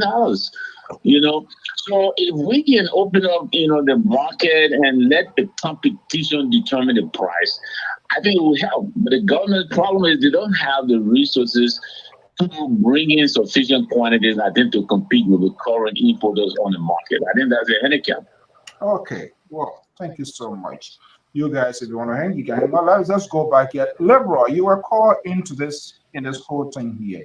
You've been hanging with most of these so-called progressive and these media socialist guys. They are now in charge of their power. And I've said this over and over. That has been the dream of these people. And I'm not sure whether President Boyka Natu is being barricaded by these socialist Mojat trained guys. So you're one of those, right? At that time, I was considered a post soldier. Yeah, I was little. I was a young man. So you working on Soya now? I was I think I was in the 7th grade at the time, but I was considered a full soldier. So you working on Soya now? Now, if we were to go into it and still be able to operate like Bro, I think at this time I would be a general. But look, Mr. So, let me just quickly respond to the gentleman that's spoken. I really appreciate him. I think I recognize that he is someone who is very attuned to Liberian politics and the past history of Liberia. But what I want to say to you, Mr. So, is that if you look at this government, not me, to the audience, not me. You're not speaking to me. You speak. If you look at this government, you don't see the like of Nathaniel Bam. You don't see the like of Keseli and stuff like that. Those were the real, in the 70s, those were the people, when Bacchus Mafia came to Monrovia, one of the things he was doing to the young students at the time, and since we are this, let me just give you a little bit of it. What he was doing to the young students at the time was they were in group, including the progressive that came from here, including Charles Taylor. They were there to educate. And so they have these midnight classes where the student, from a specific student for LU, will come at night and go to the classes. And when they're done, they are handed a certificate. And to say that you have a certificate in political activity, or you have a certificate. And these young people, they split the borough of Monrovia into sections: Nuclear Town, Slipway. They were the people that were there to organize. Deacon Carter, on the other hand, he was someone not just in charge of these young people, but that he was one of those that was involved in the progressive movement itself. He was almost like a spokesperson. Then the higher up, which is was Oscar Kia. There was an incident one time. There was a debate where Oscar Kia believed that in order for power to be successful in Liberia, they need to come from the interior. Bacchus Mafia, on the other hand, suggested and saying to the power group that Monrovia has LU, and if they can get hold of the LU student, after teaching, they would then go to the interior. It was a big debate on that. Mr. So why am I bringing these things up? The liberal is not just here as a liberal. I've been involved. I've been around. Now, let's go back to this government. This government. And I think President Baka, you don't see him sleeping. The man been around. He knows about the progressive. He knows it very well. He knows that. But the thing here is, what I believe what President Baka is trying to do is to bring out this same mentality in the past, where he would bring people on board and try to educate them how to function. The issue now is, with his educational process, would that be able to incorporate the sophistication level of the young Liberians nowadays? That is the challenge for President Baka, because the sophistication level of these young Liberians nowadays is high, and they steal, whereas the progressive were not there to steal anything. They were there to enlighten. Nowadays, the young people, they are not interested in enlightening anybody. They are interested in filling their pocket. That is the challenge for all of us. And so said the liberal, Mr. So. Dr. Jones, you are the best person, before I go to Terry and Malit, because we wanted to hear from our folks. You are the best person to be the chief prosecutor of this case here. Yeah, we see the liberal again. He has turned this whole thing into history, whatever it, telling us about their progressive alliances and things that they have been. What should it? But you listen. But I think the last caller, Mr. Namwe, and even Sandy, they made a valid point here, though. So Army was used as a sacrificial lamb, because there will be no way that he can just come out like that to say it. But you know what? You know, when a big man and a small man go on a tree, whatever happens, you can end up being the victim. Do you see it that way? Do you see some sort of yeah? I strongly believe, because he can't just, no matter how tense the negotiations, whatever came out, I believe the inner cycle get a heads up before he came out with that. But yeah, we are. He seems to be the victim. Do you see that as well? Well, I think I have a very different lens on this. Yes. First thing, when the communication is cohesive and it becomes decentralized in a structural environment, one arm communicate with another arm. There is no way one arm can take an autonomous decision that will affect the whole nation and put the government on the spot. So those who are seeing that probably there was a discussion behind closed doors, I think they are speculating. This is a speculation. If this government, if the commerce minister, in conjunction with the Minister of State for Presidential Affairs, this is a very sensitive issue, they have discussed this issue, they would have waited and get the approval of His Excellency before even making such an announcement. And if such an announcement is made, there is no way the president will come and disagree with the announcement and put the commerce minister on the spot. No, it's not possible. In a structural environment, it will not be possible. Not at all.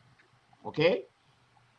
What probably we could say here is that people decided to take some decision on their own and inform other people they think they want to dispense this information from their office. Because if we are seeing that this is a structural environment, as one of the callers said, the information should be decentralized. Approval should come from His Excellency. But if the argument that there was closed door discussion, then why the president is rescinding the decision?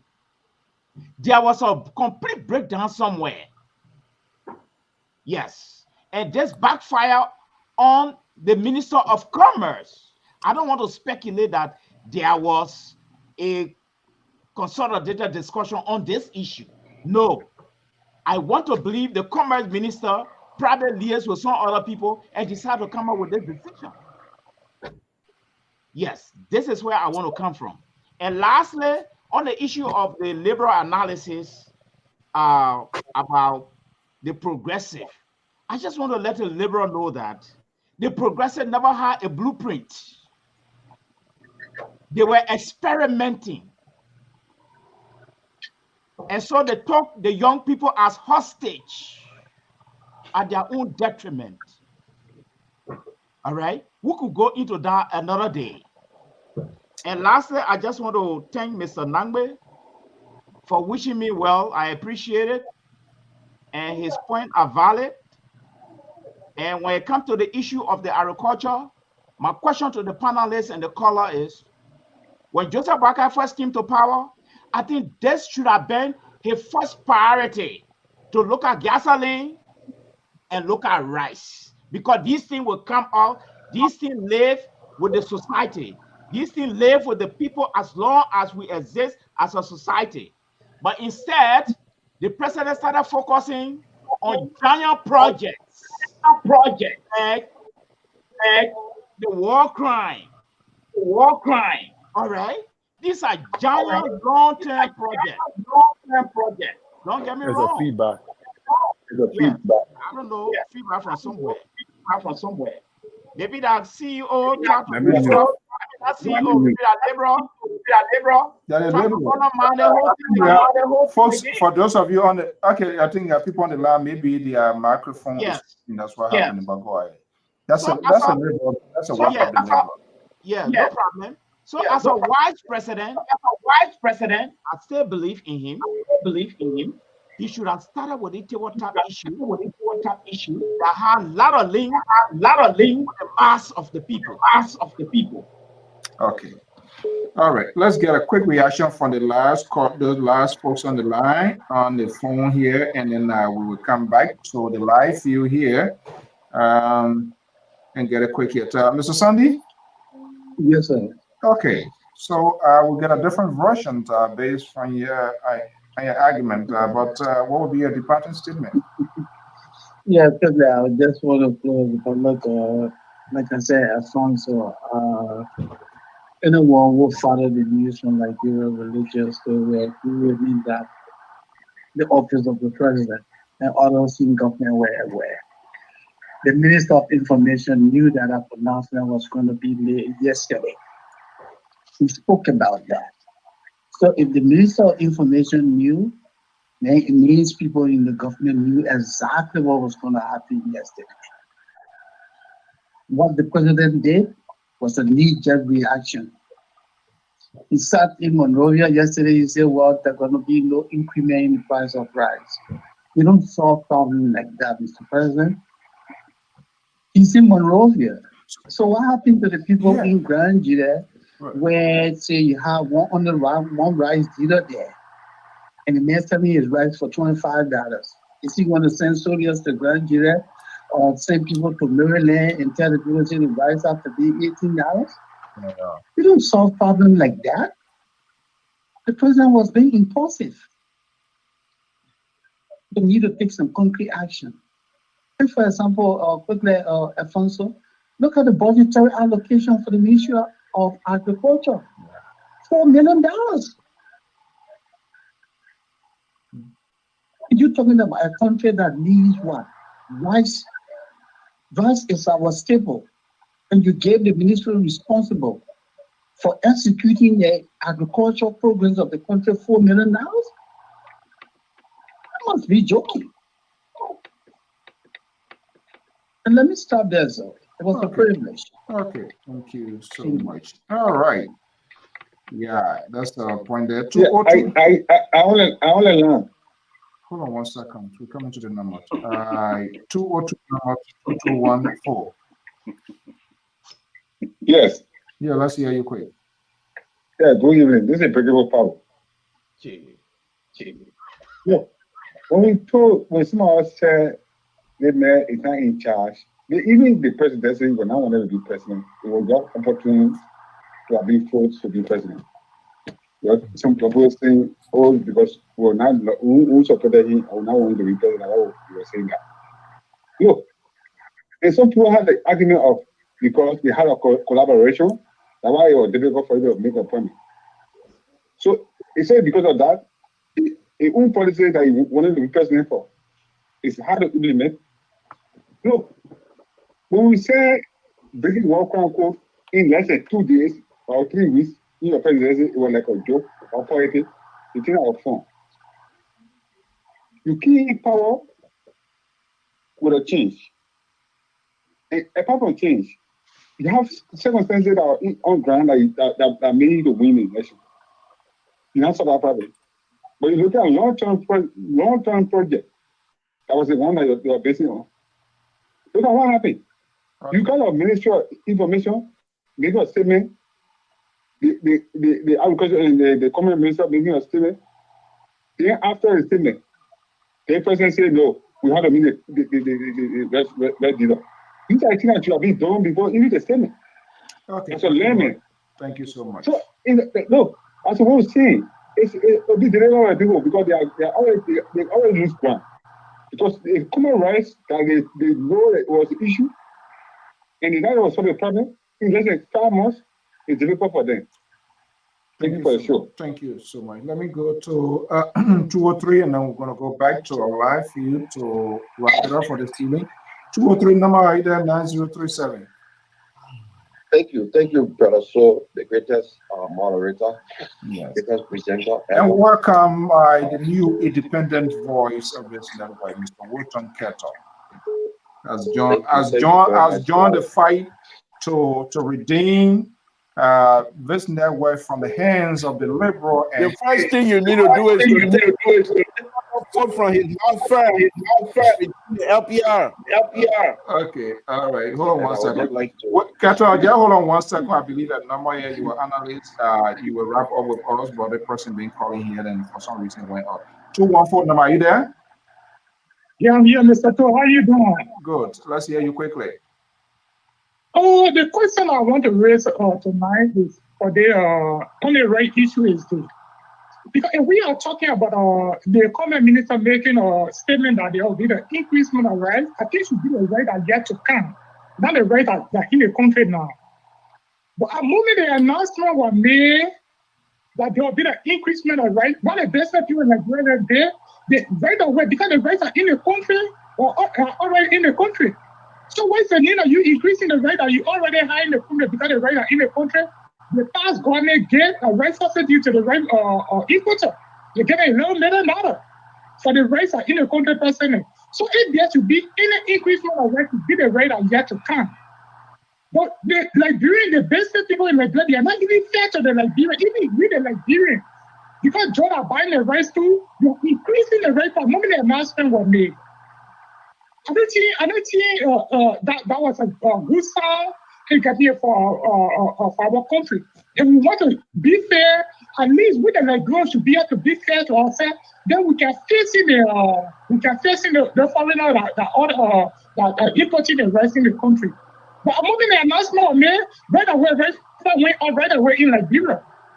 I don't think we're correct. And the second thing out there is this. I mean, that before the announcement could be made, Southern Africa brought this part that they are going to be the rate increase in the government, so they never made any comments. Even the information minister appeared on Sponsor on Sunday. He said, anything concerning the increase in the rate, you cannot say something. But to me, I don't let that was set up.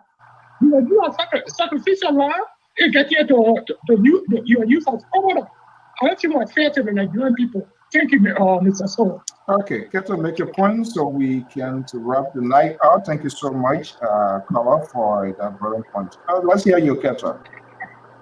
Yeah, thank you, the greatest host. So this is the thing here. I agree with Brother Sandy, and I think sometimes we want to hide Mr. Bwaka and put his deputy out there like they are not. They are disseminating information that are not cohesive, according to my other independent, Mr. Malajus, Dr. Malajus.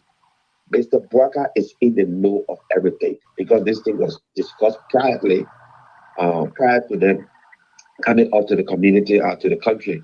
Because I think the information minister announced that the commerce minister were coming out to announce, and he was saying it with excitement. It's like it was going to be something good for the hearing of Liberian people, And he did announce. I think, did he expect the reaction that the Liberian people gave them? So the president, like Mr. Sandy said, he was jittery, he's knee-jerk, and he went out and said something contrary to what we have previously discussed. And let me be honest here. I keep saying to Liberian people, we have to feed ourselves. We have to grow our own food and take pride in eating our own food. Our rice is very delicious and nutritious. We can grow our own country rice and sell it to our people so we can eat in our nation and stop depending on foreign or imported rice in our country. Because if we don't do that, we'll always be at the heads of those people and continue to cry. Because now global economy, the recession is going up. And, as prices go up, Liberia is not exempt. Liberia also will bring our prices down. So they have to go up, and you don't have many people working in Liberia. So then people will start to see the impact of the economy. They'll start to see how bad the economy is. They'll start to see that they can't go to the market and buy something at a price that they can afford. So we have to encourage our people to go back to the soil. The government have to use new strategy, because this president is an agriculture president. According to what his people have been saying, he can go out there and make he can make what people have been talking about come to reality. I encourage our people to grow more rice. Thank you, brother.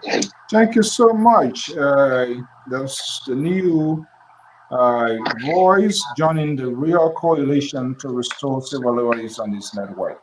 So, Mr. Bacon. CEO, before you go to Mr. Bacon, can I ask our new independent man impression? I think you're going. Is there feedback? I'm here. What is it? Yes. I don't know where the feedback is coming from. Yeah, once somebody is on the phone, they kind of okay. But anyway, yes. President Barker, he's a very personality. If they all agree on this thing, and he bypasses minister and put him on the spot, you don't think that has something to do with his administrative? Okay, I'm not sure whether he can make that decision. Yeah, Dr. Jones, don't forget. I think people try to divorce this president from the action of his government. Okay. Look at what happened with Mr. Grisby when he ordered NASCAR to give him that money. You think it came from Grisby? It came from Barker. We should stop doing this. Okay. Barker knows exactly what's happening. But when the reaction is negative, then they hire him and they put his deputy in front. Because for Barker to be the know-all man, the problem solver, and he making this kind of mistake, if the blame falls on him, it makes his government look really bad. And even though it's really looking really bad for him, but they still want to put him and make him look like, he's not in the know of it. And that's a sad thing to our country. All right, thank you so much. Okay, guys, let's wrap it up. Let's come back, Mr. Bacon. This seems to be a rough night. Oh, nah. It's smooth. Let me look. When see they are coming from somewhere. I don't know where. Whenever you say I always use it word look. Sometimes I want you to get my attention. I thought they're not liberal getting their going. But anyway, okay. Move everybody. Let me say this to you. If a child go out there, do anything. Who they always blame? They blame the mother. Am I praying you right? It's not blame the dad. That a liberal friend Terry. You see? The feedback still coming. I can go Oh, I can come back. You stay here. You stay here, feedback. CEO, move Mr. Bacon. Okay. They're gone. That's that a liberal work. That a liberal doing that. That his man. That the deacon man. He's the one doing that. The man who opened. Are you hearing anything again? It's Hello? It's still there. Move Mr. Bacon. Let's see. No, you nothing there again. Back on, go ahead. It's okay now. You see? Is it clear now? It's still there. Well, I think Mr. Soul needed mute. Okay. Let's see. All right, When you mute, no, Mr. Soul, they first need to mute. Here. Let's see if Mr. Soul mute. What will happen? Okay, Mr. Soul, move yourself and move Mr. Bacon. You see, you have Mr. Soul. It's coming from Mr. Soul. You see, when he mute, the feedback can come. I'm here. They need help. Mali need help.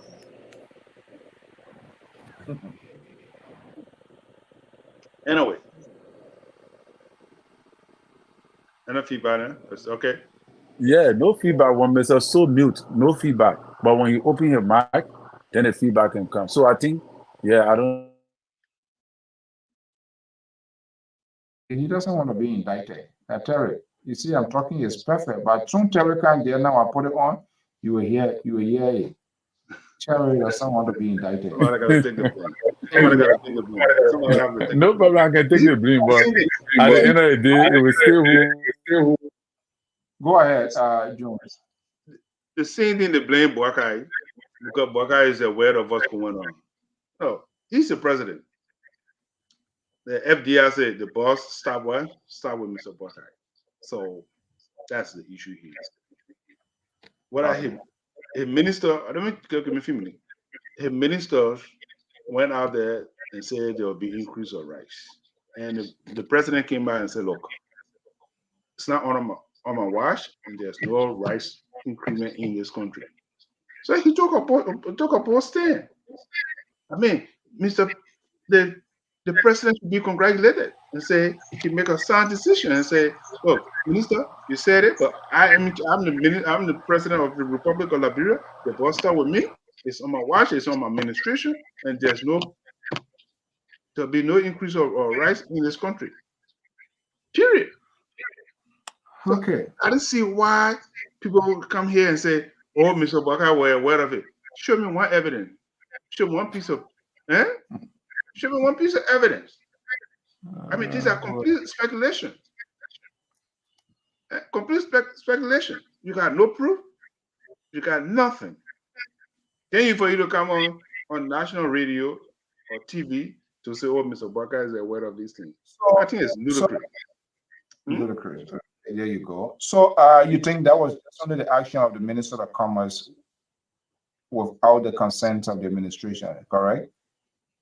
I can't prove it, but that's what Mr. Buakai said.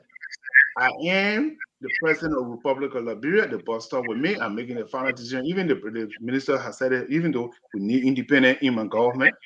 If the minister make mistake and to say or whatever was done intentionally or unintentionally, I am the president.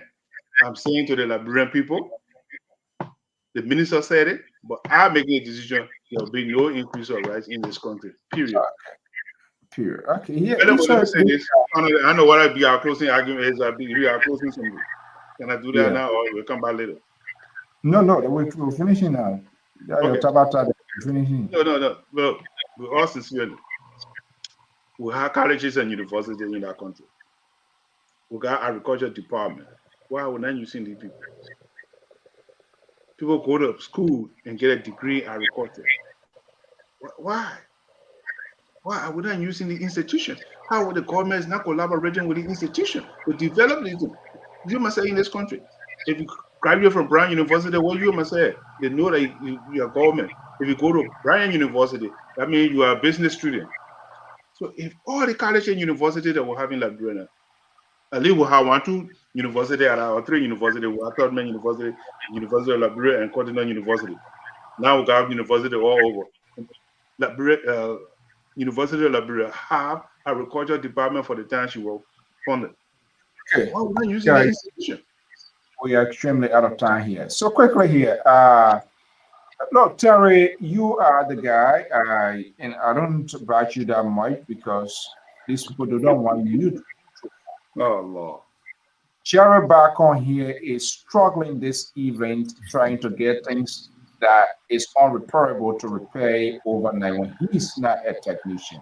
Let me just come to you. I think there are a lot of sense in things people talking about because it's a very important thing. You can't just jump and speak like that without you talking to some sort of inner cycle. Somebody will say, yes, this is what maybe this is what the president thinks about. But let's hear you.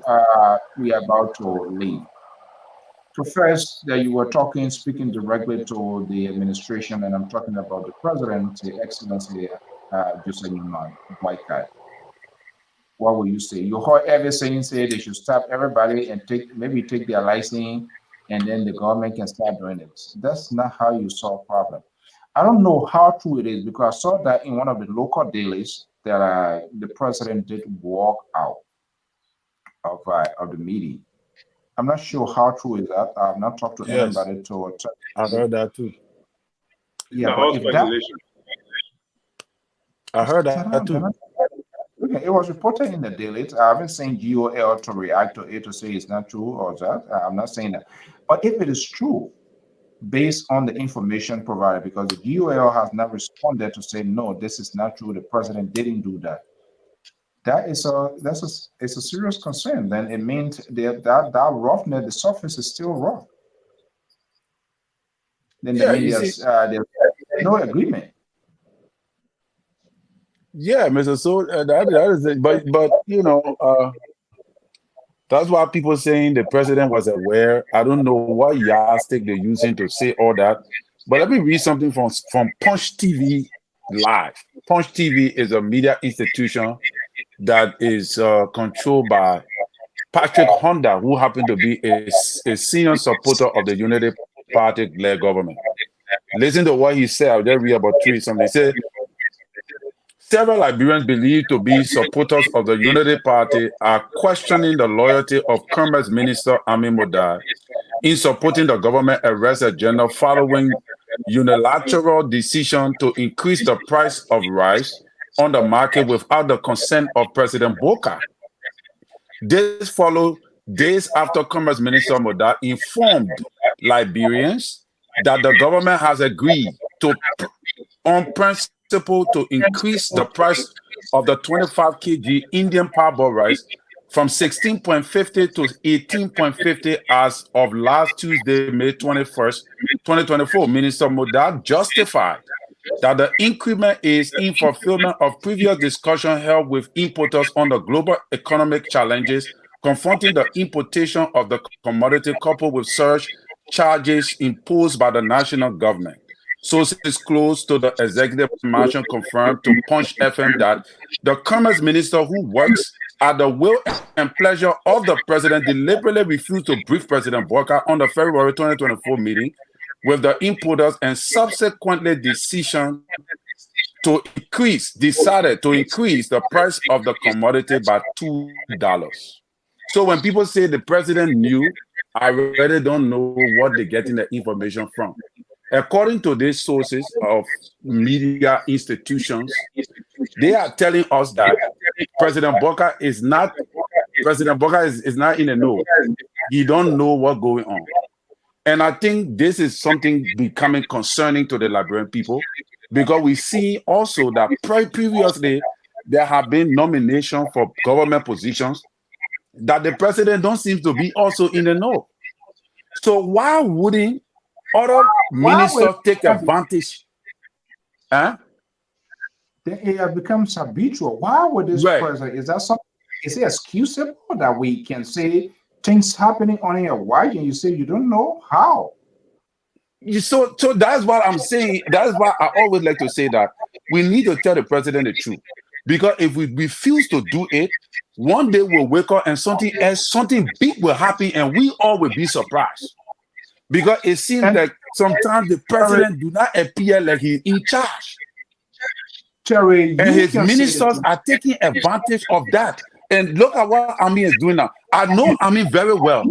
I know him very well. Amin is a cool guy. He's not a bad guy at all. He's friendly. But the reason I came at him the way I came from the previous approach, when you asked me the first question on the platform and I told you straight what the president should have done, is because I know what the Liberian people are saying right now concerning Amin Modad, because they see him as a Lebanese guy. So obviously they see him to be a person who is going to leverage the business community, they leverage the country. That is why they think that's why all in the news. I've talked with a couple of people today. Those are some of the things they say. So if President Bokar do not take action against Amin Modad, it's not going to august well, because there's a possibility that other commodities too may come up in the future and he comes as minister. Okay, hold your peace. So my thing is, Amin Modad needs to be suspended at least for a month or 2 weeks. Watch and see how the liberal going to break wing, going to disabuse you tonight with this position. He's going to denounce you. He's going to reject you.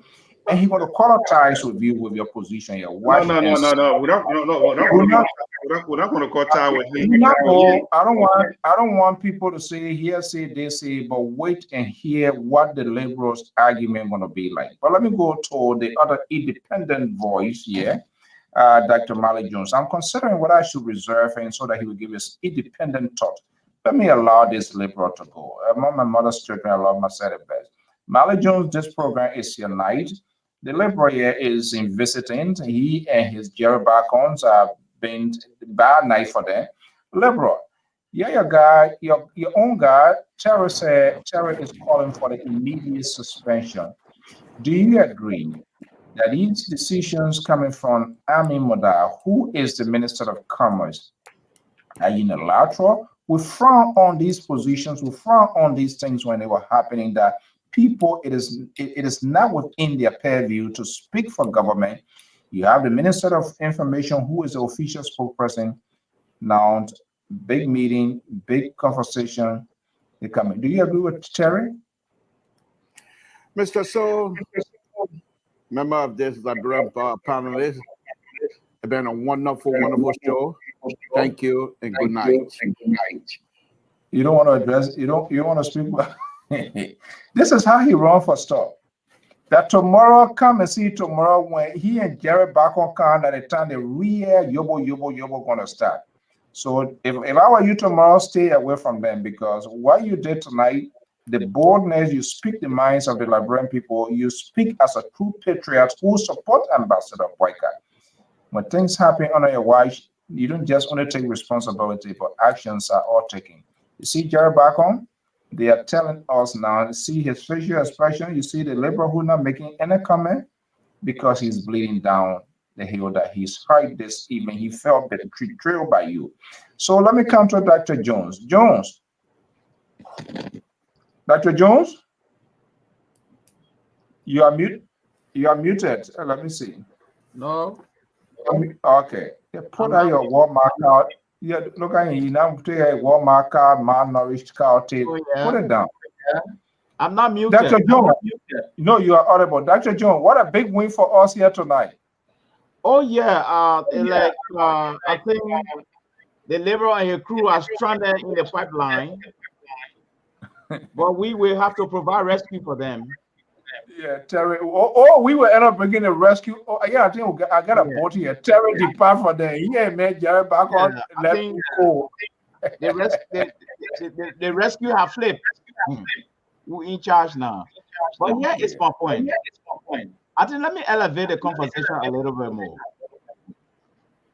We got to be careful. The commerce minister is likely to compromise a lot of things in our country. He's not going to the man, he's a Lebanese man. And he and his brother are going to work hand in hand in our country. If for any reason that information is true, I don't have all the facts. I think this guy should be relieved of his position. So you agree with that? No, he's a detractor. And what he did it would have plunged that country into crisis. That country would have gotten into a crisis. The CDC would have taken advantage of that and create chaos in that town. Okay? But the president, as I said from the beginning, President Baka is not tough. He will allow some people to destroy him. And that one of the things this guy should be relieved from his position with immediate effect. He's not a patriot. Yes. And my last question now is this. Yes. Liberal, this is a special message from the fans of the moderate Democrats. Wednesday, take care of the best show. Thank you, Mr. Soul. Yes. The liberal want to take an IV tonight before you sleep. Oh yeah. Amen. Jerry Barker. Terry, welcome on board. We welcome you. We open our arms to you. Send Terry came from Liberia.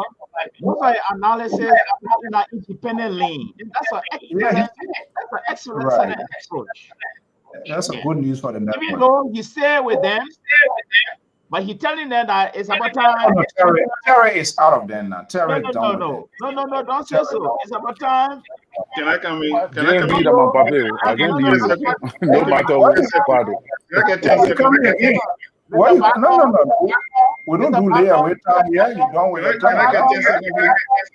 No, that came my house. We don't do layaway. Okay. The doctor is. All right. I'll be back in less than 24 hours. So no need. If you commit to tell, that's fine. Well, we're not on layaway here. Don't do that. I came my house. So what we're seeing here is this. Where is Joseph Boakai contact? Does he have a contact in the international community?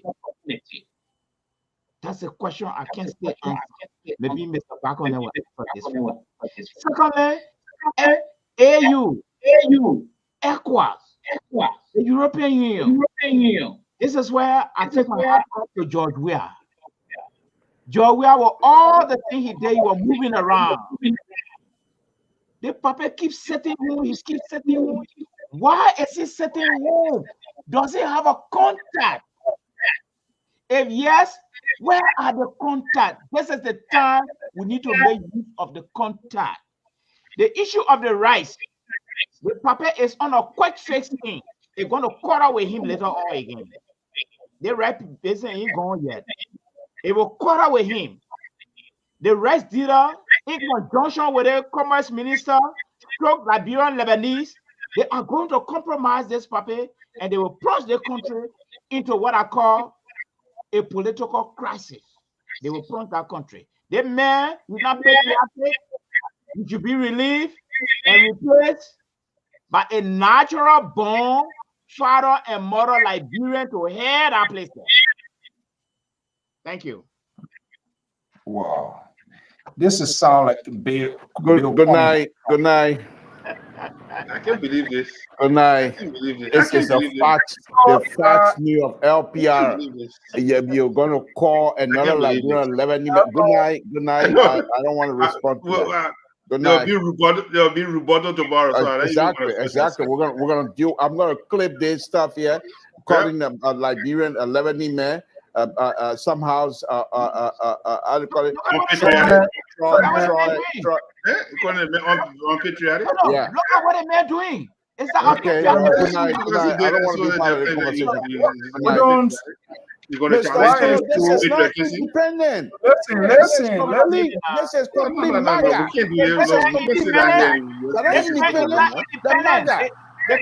This is not independent. I bet you if you give this PhD on opportunity, he will vote Trump.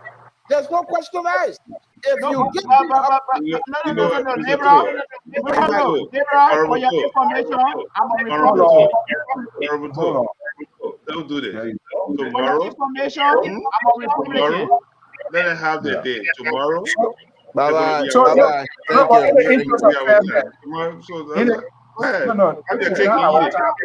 Have your cake. in the running away. interest of fairness, in the You're never interest late of for the opportunity. We want a rebuttal. They say I can't talk.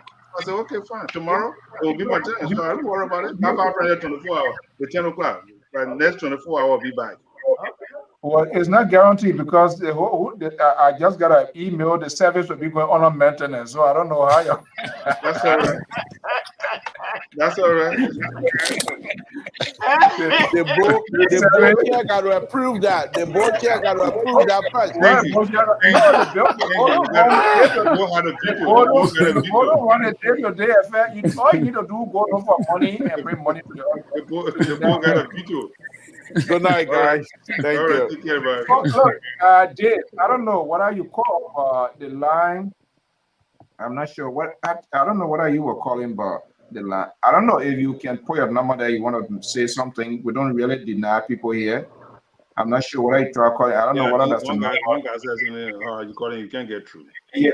Yeah. So I think maybe other callers are there. So Dave, you want to try? I mean, we're still here. People still listening. We don't leave voice. We don't let people to leave. People who want to speak their mind.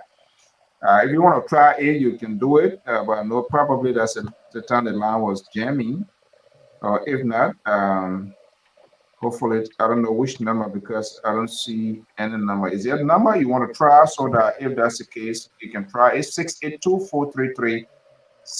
I mean, you're the only person raised concern, and I do respect that. We want to make everybody.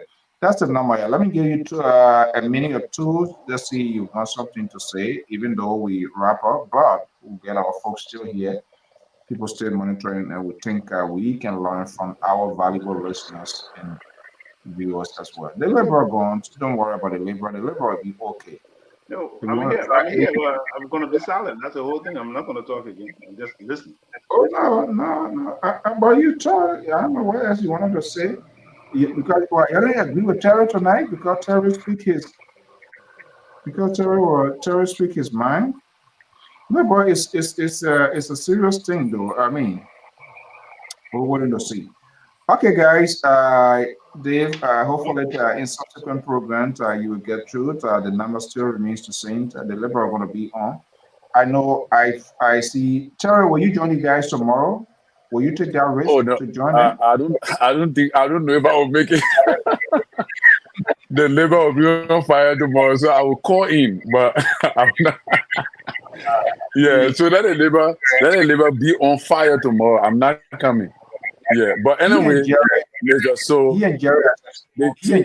truth is that the truth got to be told. Our papi, the government young. Our government can fail. If the government fail, that means we fail.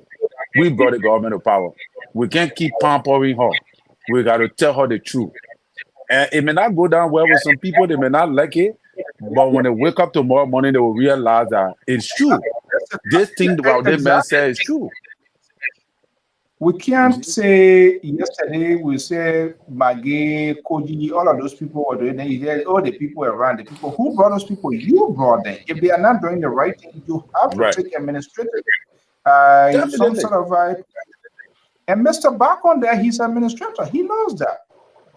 But I believe if Mr. Bacon were the president of Liberia, he would do just that. Mr. Bacon tonight can tell me that if he were the president of Liberia and Amin Moda would do such thing, he would just let it fly. He can't tell me that on the show. There are two things. Either the president knows about it or the president don't. And maybe I would say based on the decision of the president don't. But Mr. Bacon, in his right conscience, something is kicking in mind to say, yes, you guys are on the right side of the history tonight. And he knows that. He supported the old man. Trust me, right after the line, he want to call me and he would confess in darkness to say yes.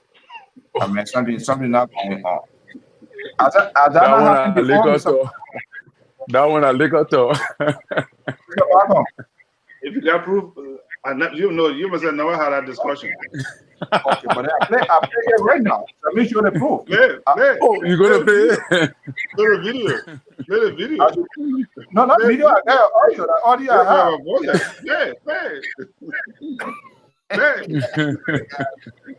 You must have never had that. No, but so none of that. It's not comfortable. No, but everybody has some good thing in terms of like I talked to people today.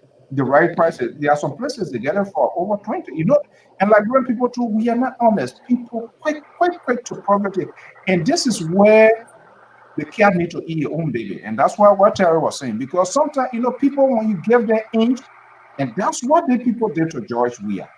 They took advantage and they felt that he was kind, he cool, or we all came from what they call a slum or whatever thing. People are doing crazy thing, acting like they were in charge, or it is because of them this man was elected. And at the end of the day, he felt the weight. And that's why he took the decision. Some of them were mad that he think they were going to reject the results of the election. And they didn't finish counting this and that. This president, in as much well, Grammy will know he's going to go for one term, considering all that is going on. We can say for now, I didn't know you were a fortune. I didn't know you were a fortune teller now. Well, the president, he said, yeah, he said he just coming to fix things, and so that's why we want to hold him back. We are just saying there are some people, there are some elements who also want to take advantage of he being a nice, quiet old man and stuff like that. But he shouldn't allow that to happen because at the end of the day, it is on his watch. So you speaking on this sort of high core political issue, especially with rights. You know how many people we know what it means for the Minister of Commerce to just come out hosting a conference without the government knowing the content of what's going to be released to the public.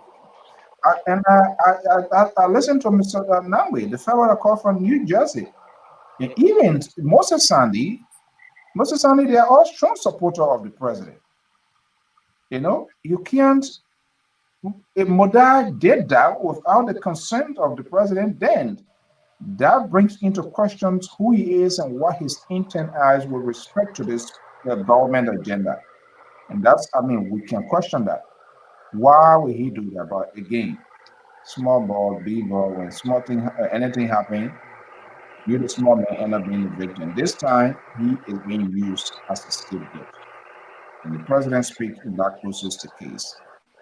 Jared Bacon, you know, we are saying the truth, and you know deep down, Terry is on the right side of history. But you want to consistently be with the liberal, and this is why the liberal walk out here tonight because he's gonna be having a bad night, and he thinks that he's gonna come tomorrow to throw his tabata. But I just got a message. The system gonna be 48-hour technical services. For it. I don't know how you're gonna bring your tabata on tomorrow. I just you guys can go ahead. Everything's gonna be okay. Terry, thank you so much.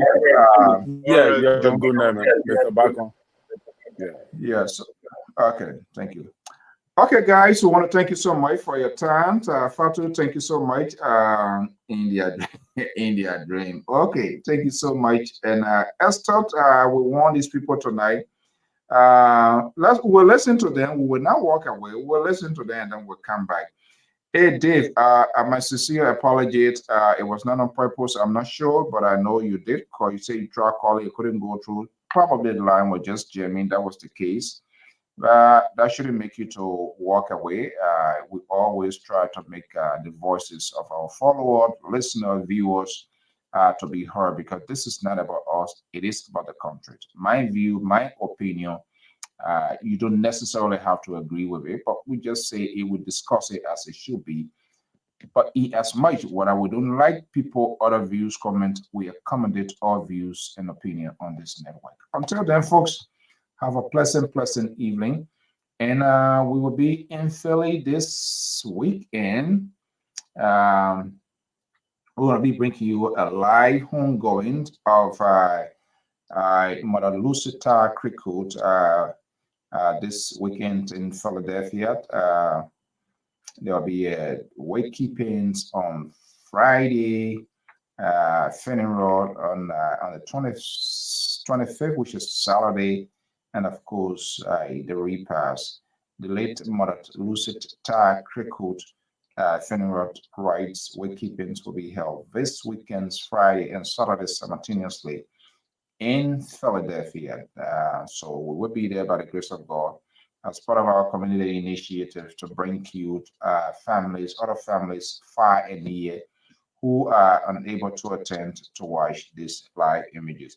Just in case, if you have an event, be a wedding, graduations, whatever it is, LPR is a network that is always available to tell your narrative. So we'll be there to bring you those live images always. So let us know. In fact, we intend to celebrate our followers' birthday to where we can do a beautiful, but we have to get that consent. So just in case you're a follower of Liberia Public Radio, uh, let us know when your birthday is coming. Sometimes Facebook bring these notifications, we'll get it, but in as much we'll get it, we have to get your consent. We can't just get it and throw anything there. So if you know your birthday is coming, just throw a message to me and say, hey, so day is my birthday. Can you share my day? Can you do, whatever it is? And we can do a beautiful flyer and just celebrate you as well. Until then, folks, thank you so much. And we say it, thank you for being here. Hey, Mr. Snaga, good evening. It's better late than never. We'll be in your time this weekend by the grace of God. So we want to thank you so much. And we say congratulations to Dr. Marley Jones walking out majestically during the weekend. And that's right there. That was a beautiful ceremony. Marley Jones at the Pico Park in California, San Diego. That's the opening ceremonies. Oh.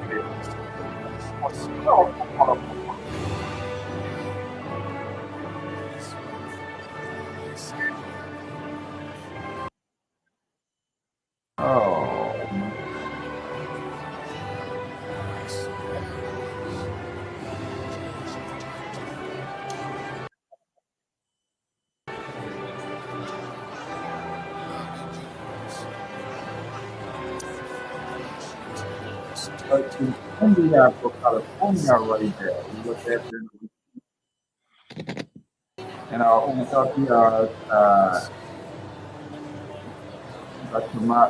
Dr. Marley Jones, getting his award, his doctorate degree, education.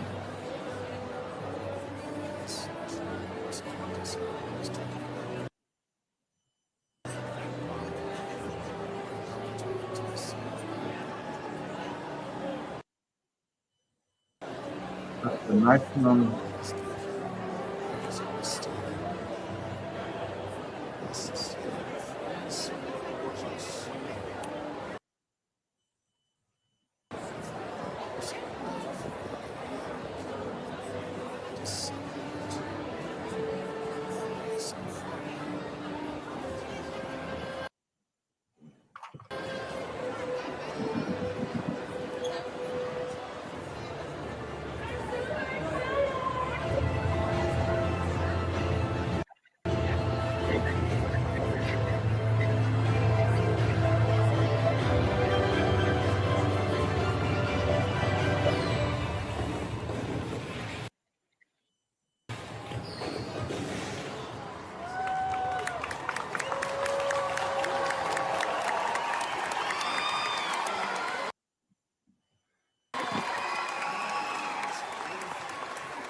Yeah, you see our man, Dr. Marley Jones, right there, getting his, after a long study, getting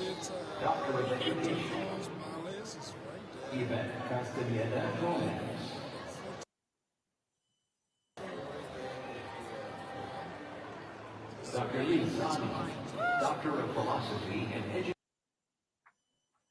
Educational Leadership. Michelle Asino Hernandez.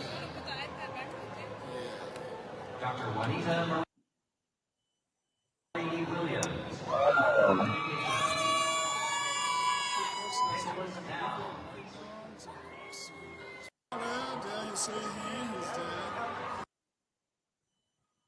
his beautiful daughter right here. It is confirmed he is not Dr. Jones Octavius mother. There you see it. It's right there. And that's the book right there, 2024. Congratulations, and we are all here. The whole world celebrating. Thank you so much. Okay. Yeah, it was a very beautiful weekend in California, San Diego. During the weekend, Dr. Marley Jones' daughter, right by his right-hand side to support. And this is what we do here. We celebrate the joy, success with not just only panelists or analysts, but of our followers. If there's any special life warring story that you want us to share with the public, just let us know. Don't assume that we'll do it. These things you gotta before you do things too, you gotta get a consent of people. So like I said, your birthday or some sort of big anniversary and you want to kind of do a shout out, let us know. We can design some sort of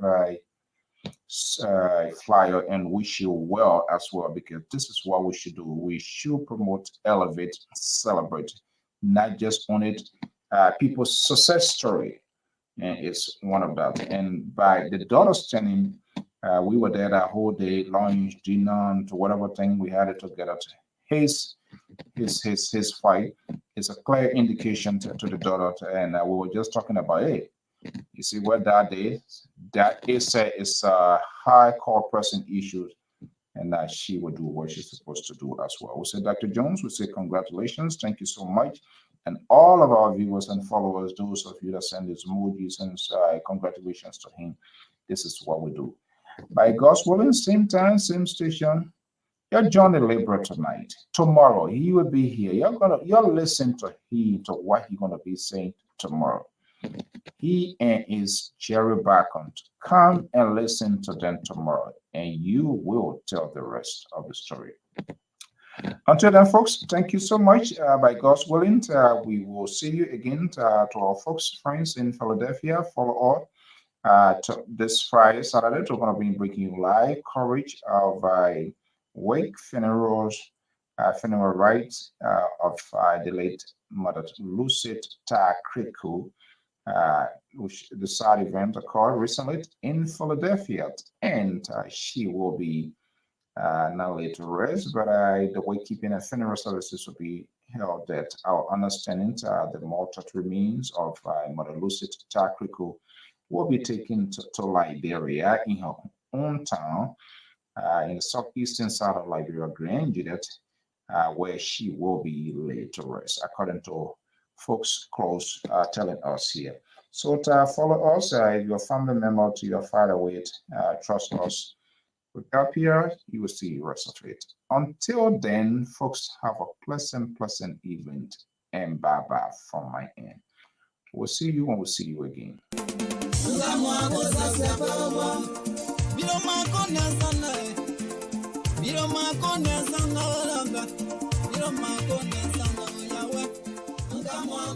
Do you want to share your events with the world? Why not contact us? We are Liberia Public Radio, LPR. We are the specialists in advertisements, commercials, radio and TV services. We have the professionals that can help you sell your products and provide live coverage of all events, such as weddings, conventions, graduations, reunions, anniversaries, sports, birthdays, baby showers, religious activities, funerals, and many more.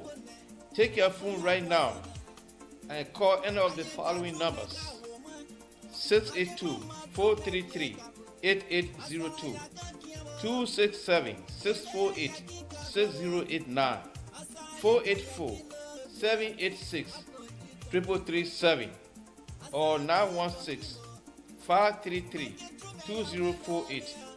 Our customer service representatives are waiting to take your calls and give you the needed assistance. It is LPR, the home of excellent media services, and your friends in business.